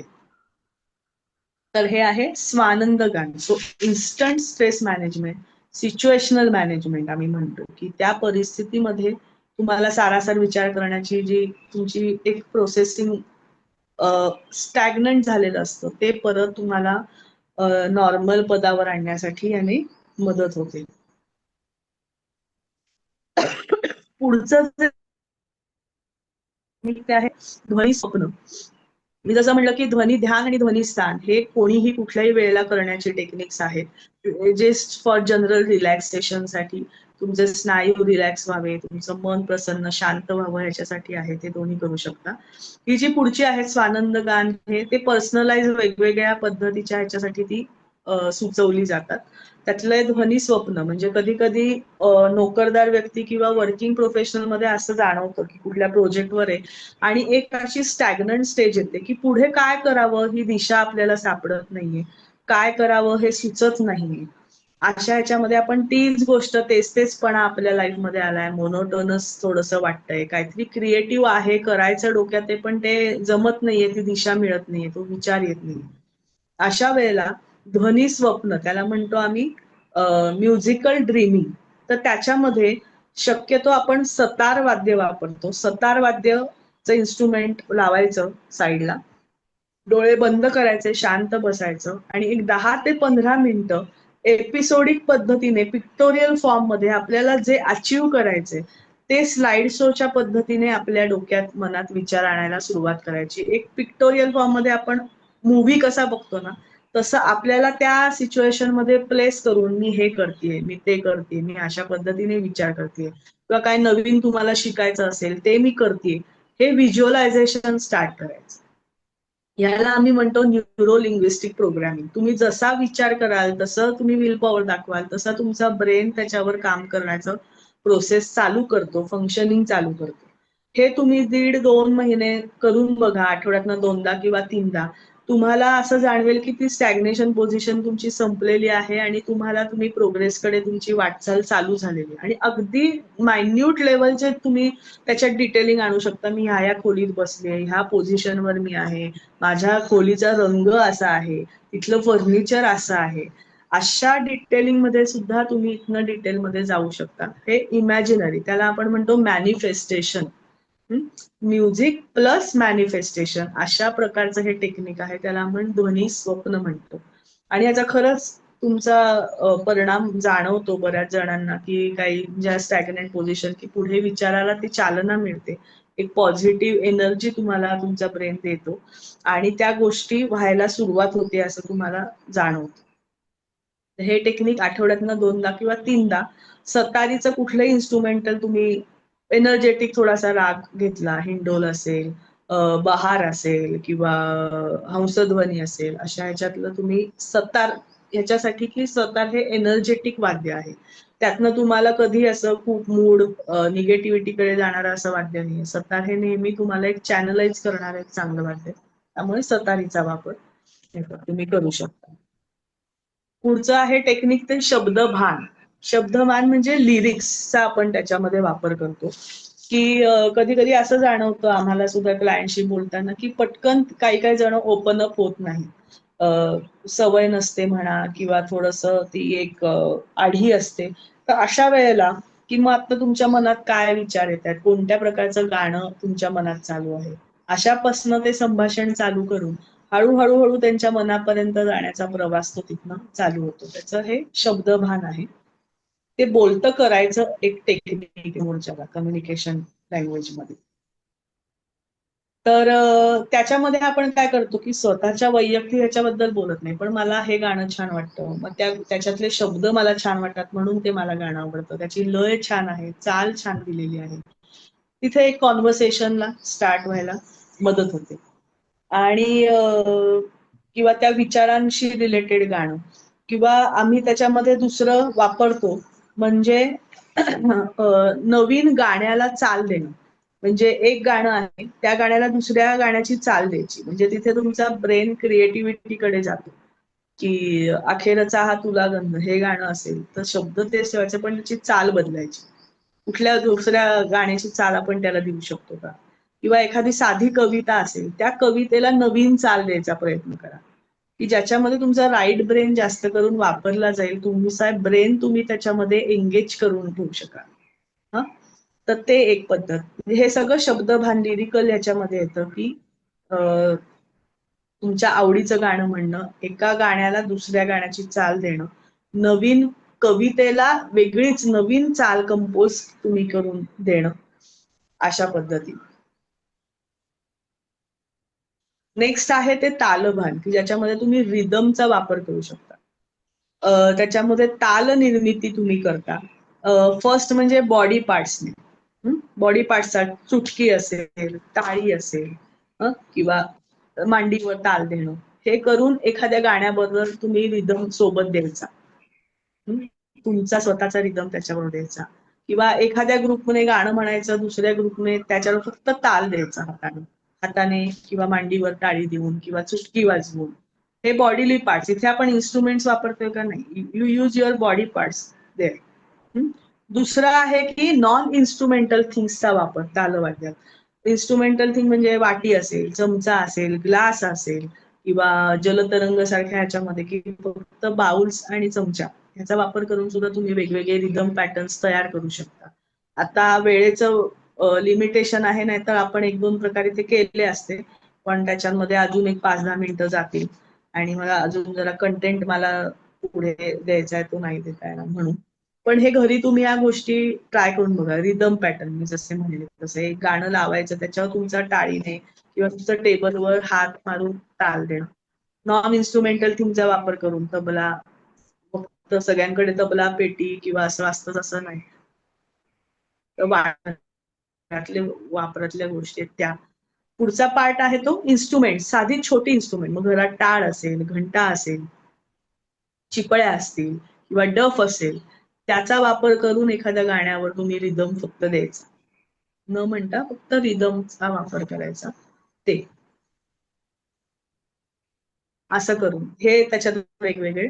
आणि इन्स्ट्रुमेंटचा वापर करून, म्हणजे काही ठिकाणी असं म्हणतात की नवीन कुठलं तरी इन्स्ट्रुमेंट शिकलात तरी तुमच्या क्रिएटिव्हिटीला तुम्ही चालना देता. मग साधा पियानो असेल, माउथ ऑर्गन असेल, बासरी असेल, साधा सिंथेसायझर, पेटी, ह्याचा सुद्धा तुम्ही नवीन वाद्य म्हणून शिकायला तुम्ही सुरुवात करू शकता. दिस इज ऑल्सो अ टेक्निक की ज्याच्यामध्ये तुमचा ब्रेन एंगेज राहतो.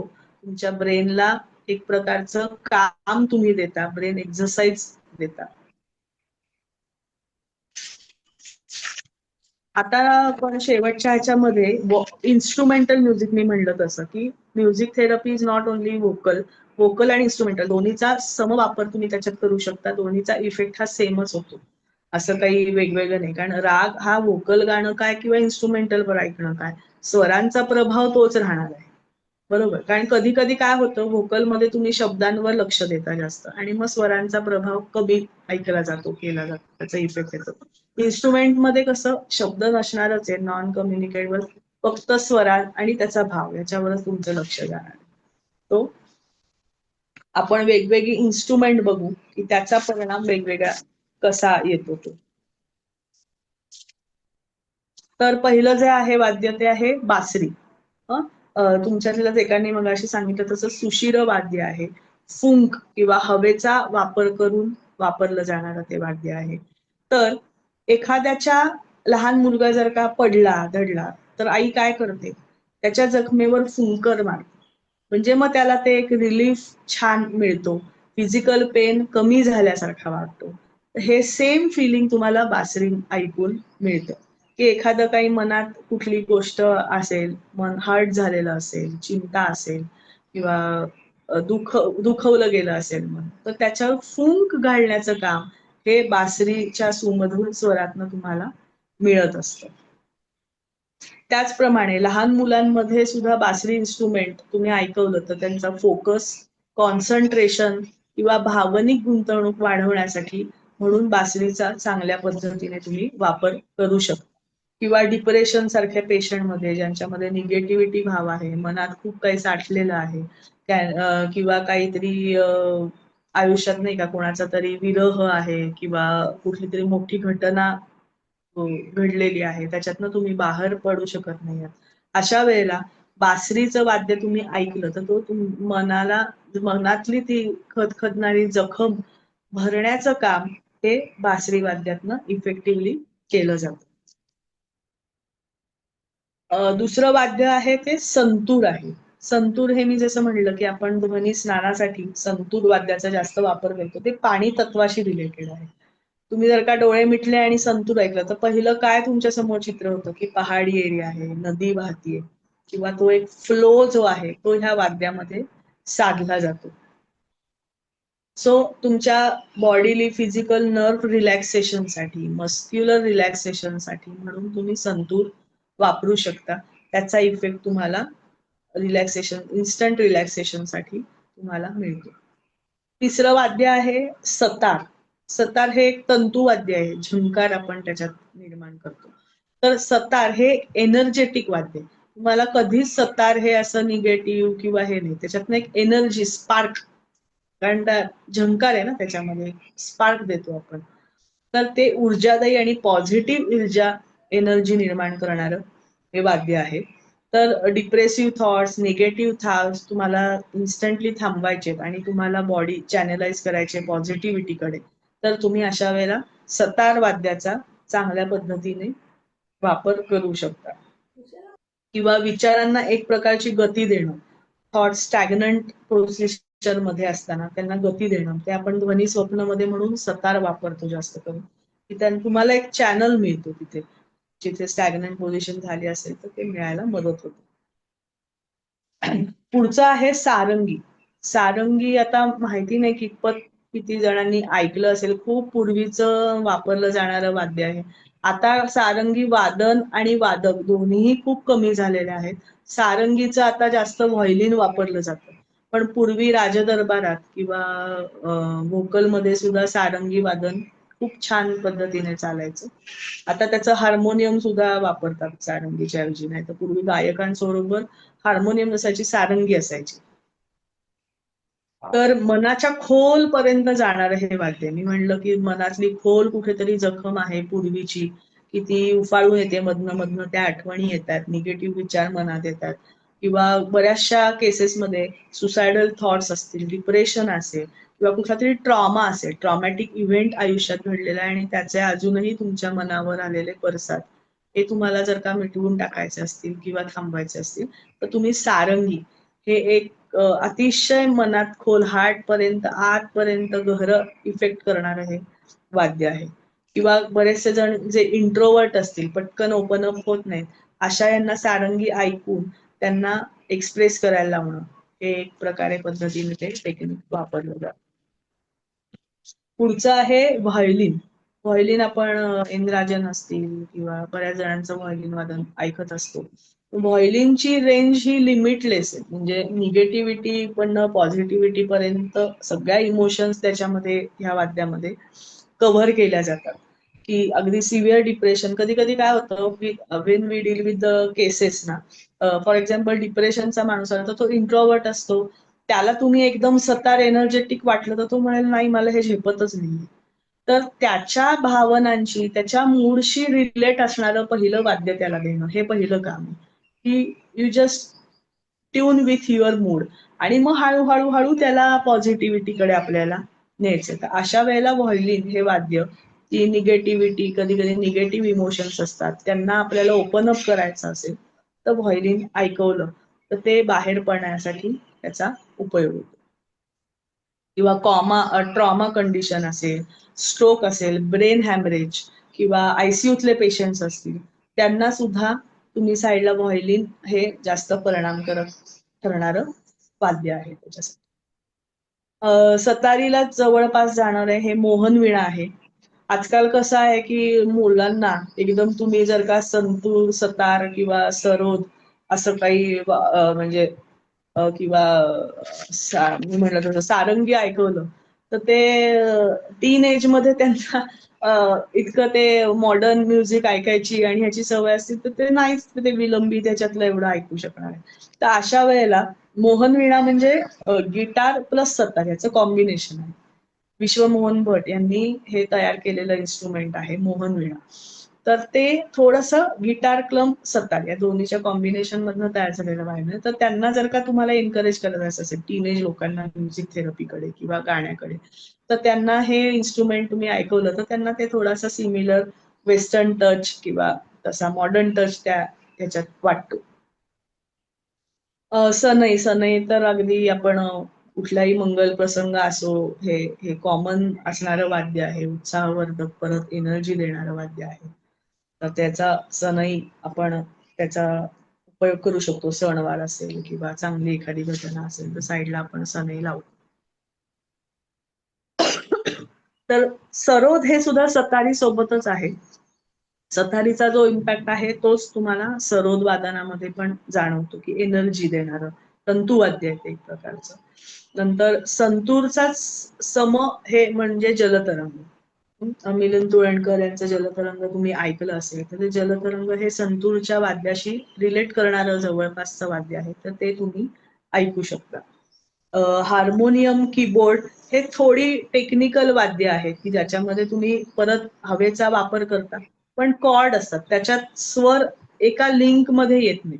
त्यामुळे शक्यतो थेरपीसाठी हार्मोनियम किंवा पियानोचा खूप कमी वापर केला जातो. त्याच्यापेक्षाही बाकीची जी मी वाद्य सांगितली बासरी, संतूर, सतार, सरोद, व्हायोलिन याचा जास्तीत जास्त वापर केला जातो. ओके, आता मी फक्त प्रेझेंटेशन मधले बघते काही पॉइंट राहिलेत का, नाहीतर आपण एंड कडे जातो.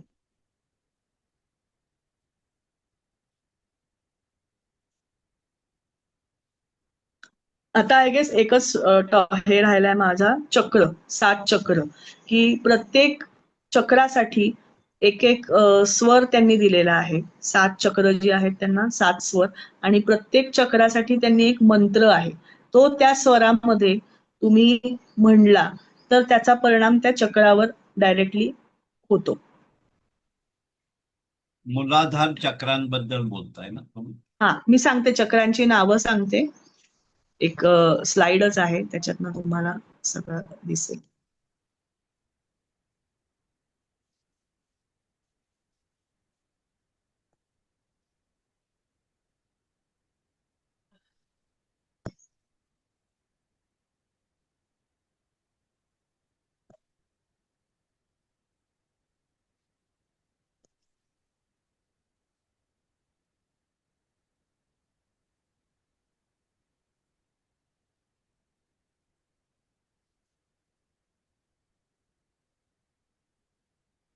इन्स्ट्रुमेंट आपण आता बघितली. येस, सप्तचक्र. तर नावं मी सांगते एकदम बेसच्या, बॉडी बेस पासूनची आहेत. मूलाधार, स्वादिष्टान, मणिपूर, अनाहत, विशुद्धी, आज्ञा आणि सहस्त्र. प्रत्येक चक्राचं फंक्शनिंग हे वेगवेगळं असतं. उदाहरणार्थ मूलाधार चक्र जे बेसला असतं आपल्या बॉडीच्या, हे सगळं पायाचे मसल्स किंवा in general security, emotional balance किंवा आपली झोप, खाणं पिणं ह्या रिलेटेड एक प्रकारचा बॅलन्स शरीराकडे आणायचं काम हे मूलाधार चक्राकडे असतं. स्वादिष्टान, स्वादिष्टान म्हणजे रिलेटेड विथ आपण कसं म्हणतो की बेनली बायकांचे मेन्स्ट्रुअल प्रॉब्लेम्स असतील किंवा किडनीज फंक्शनिंग असेल, अशा रिलेटेड जे काही प्रॉब्लेम्स असतात हे स्वादिष्टान चक्राच्या रिलेटेड असतात. मणिपूर म्हणजे पोटाच्या इथे येतं, असं पोटाचे अनेक विकार किंवा इमोशनल स्ट्रेस मॅनेजमेंट, अँझायटी, अँगर, हे सगळ्या गोष्टी ह्या विशुद्धी चक्राशी रिलेटेड असतात. अनाहत चक्र इज हार्ट पर्यंत असतं, तर इमोशनल एक्सप्रेशन, भावना त्यांचं प्रगटीकरण, हार्ट रिलेटेड वेगवेगळे प्रॉब्लेम्स, एक्सप्रेशन्स किंवा रिलेशनशिप इश्यूज, ह्या सगळ्या गोष्टी ह्या अनाहत चक्राशी रिलेटेड आहे. विशुद्धी चक्र हे गळ्याच्या इथे आपल्या हनवटी आणि छातीच्या मध्ये विशुद्धी चक्र असतं.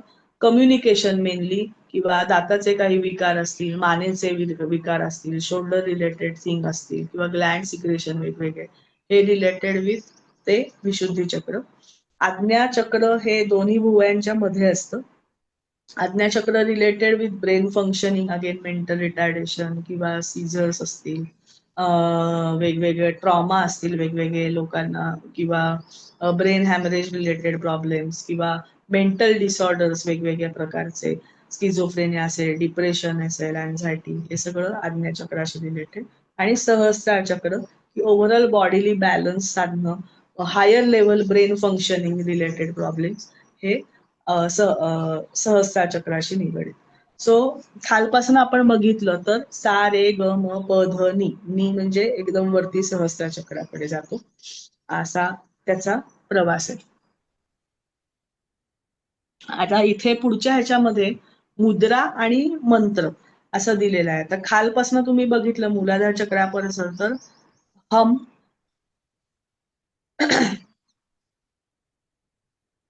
लम, यम, रम, हम, रम, वम, लम, क्षम आणि ओम असे त्याचे उच्चार आहेत मूलाधार चक्रापासून. हं, तर मी एकदा तुम्हाला दाखवते कसे ते म्हणायचे असतात ते.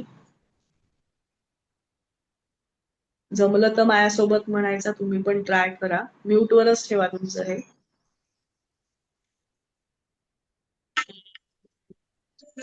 हम हम इम इम हम.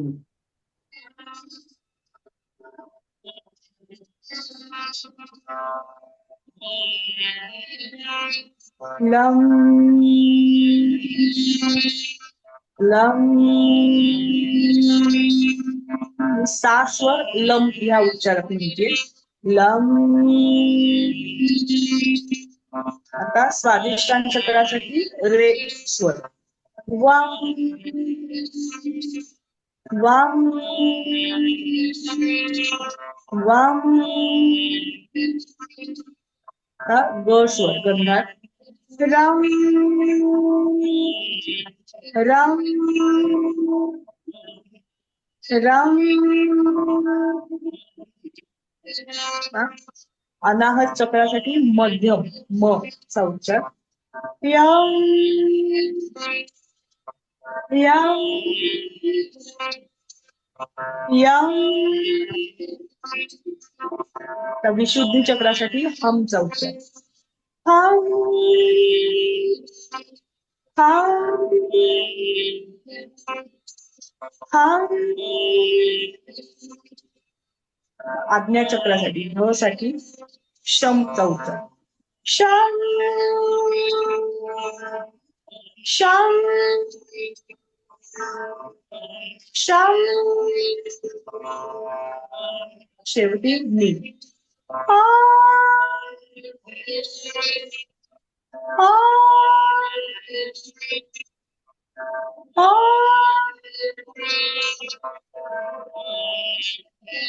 अशा पद्धतीने प्रत्येक स्वरात त्याचं उच्चारण होत असतं.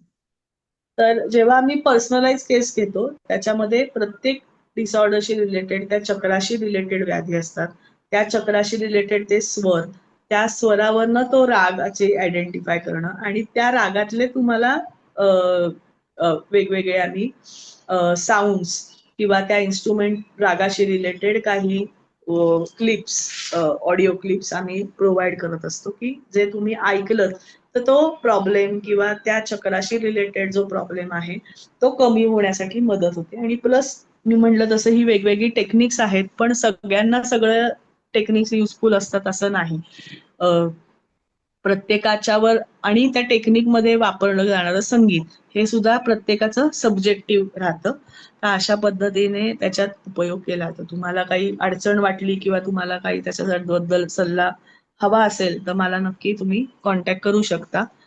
किंवा इन्स्टिट्यूशनल बेस्ड काही काही प्रत्येकाचं आता डेंटल क्लिनिक आहे बाबा किंवा वेगवेगळ्याचा उद्देश वेगवेगळा असतो ना इन्स्टिट्यूशनल हे, तर त्याप्रमाणे ते मॉडिफाय करून संगीत स्ट्रक्चर करून दिलं जातं. तो मोठा ह्या थेरपीचा व्याप खूप मोठा आहे. त्यातल्या बऱ्याचशा बेसिक गोष्टी, बेसिक तत्व तुमच्यापर्यंत सांगण्याचा मी आज प्रयत्न केला. नक्कीच तुम्हाला तो प्रयत्न आवडला असेल अशी मी आशा करते. आणि काही जी मी टेक्निक सांगितली रोजच्या वापरासाठी जी तुम्ही करू शकता ती खरंच तुम्ही करून बघा. तुम्हाला 1 महिन्यात, 1.5 महिन्यात, 2 महिन्यात तुमच्यात स्वतःमध्ये फरक जाणवलेला नक्की दिसेल. किंवा मी इन्स्ट्रुमेंट कुठल्या ह्याच्यासाठी कुठलं वापरायचं हे जे सांगितलं त्या पद्धतीने तुम्ही ते इन्स्ट्रुमेंट तसं वापरलं तर त्याचा नक्कीच तुम्हाला फायदा होईल. हो. हा श्रुतीताई, हा, तुम्ही एक आम्हाला मिनिट. एक संगीताची तुमच्याकडून थोडीशी झलक द्यावी अशी इच्छा आहे. हो नक्की.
मन मंदिरा दे जाने मन मंदिरा दे जाने उजळून घे साधका उजळून घे साधका संवेदना संवादे संवेदना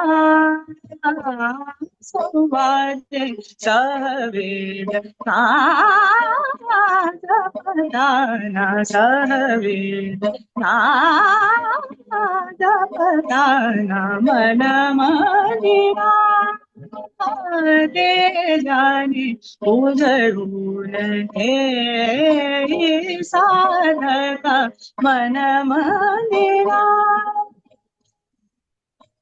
तळ हाताच्या रेषानी तळ हाताच्या रेषानी सहज सुखाका भोगी पुरी, सहज सुखाका भोगी पुरी, स्वयं प्रकाशी दूता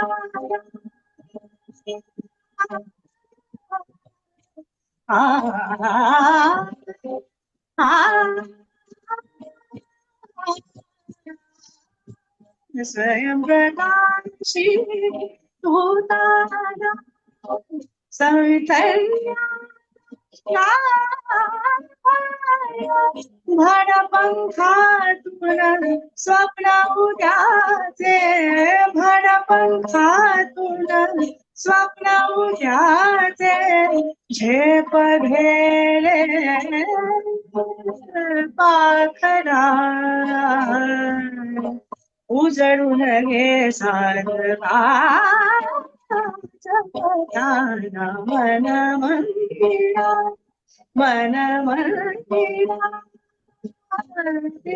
जाने उजळून घे सारखा मन मंदिरा.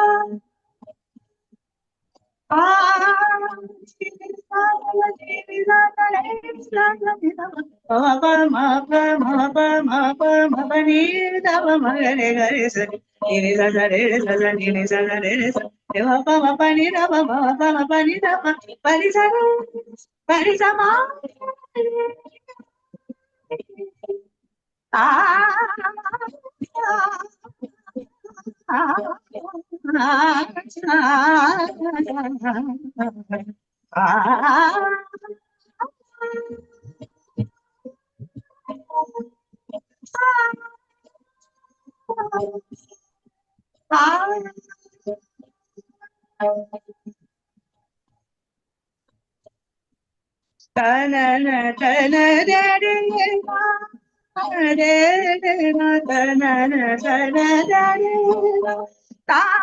तनन रे रे ना रे रे नी तनानी धीम तन रे रे ना तन रे रे ना दानी उदानी तन तदा रे दानी धीम तन रे ना तनन तन रे रे ना तनन तन रे ला दिल दिल दिल तुम दिल दिल दिल दिल दिल दिल दिल तुम दिल दिल दिल दिल सारे बानी सारे सानी रा मगन दिन दिन किरण दिन दिन राधा दिन दिन राधा दिन दिन किरण दिन दिन राधा दिन दिन दिन दिन किरण दिन दिन राधा दिन दिन राधा तनन तन रे तनन तन रे तनन तन रे तनन तन रे. वा वा वा, कान तृप्त झाले, थँक्यू. कान तृप्त झाले आमचे. आवडलं तर परत एक आपण सेशन वेगळं त्या त्या पद्धत मला काय नक्की हवंय ते सांगून तसं ठरवू जरूर शकू. जरूर करूया. श्रुतीताई, खरंच खूप मोठा विषय आहे तो. आम्हाला सगळ्यांना कळू शकेल अशा योग्य शब्दात तुम्ही तो आमच्यापर्यंत पोहोचवलाय. त्याला महत्वाचं कारण आहे की आधी तुम्ही एक क्लिनिकल सायकोलॉजिस्ट आहात आणि त्याच्याबरोबर संगीत थेरपीचा अभ्यास करून मी त्याची रेग्युलर प्रॅक्टिस करत आहे. आणि हे सगळं सहजी साकार होणारा विषय नाही आहे. तो इतक्या उत्तम रीतीने आमच्यापर्यंत पोहोचवला, त्याबद्दल तुमचे खूप खूप आम्ही आभारी आहोत. आणि आजच्या या सेशन मध्ये तुर्तास आपण इथे थांबतो.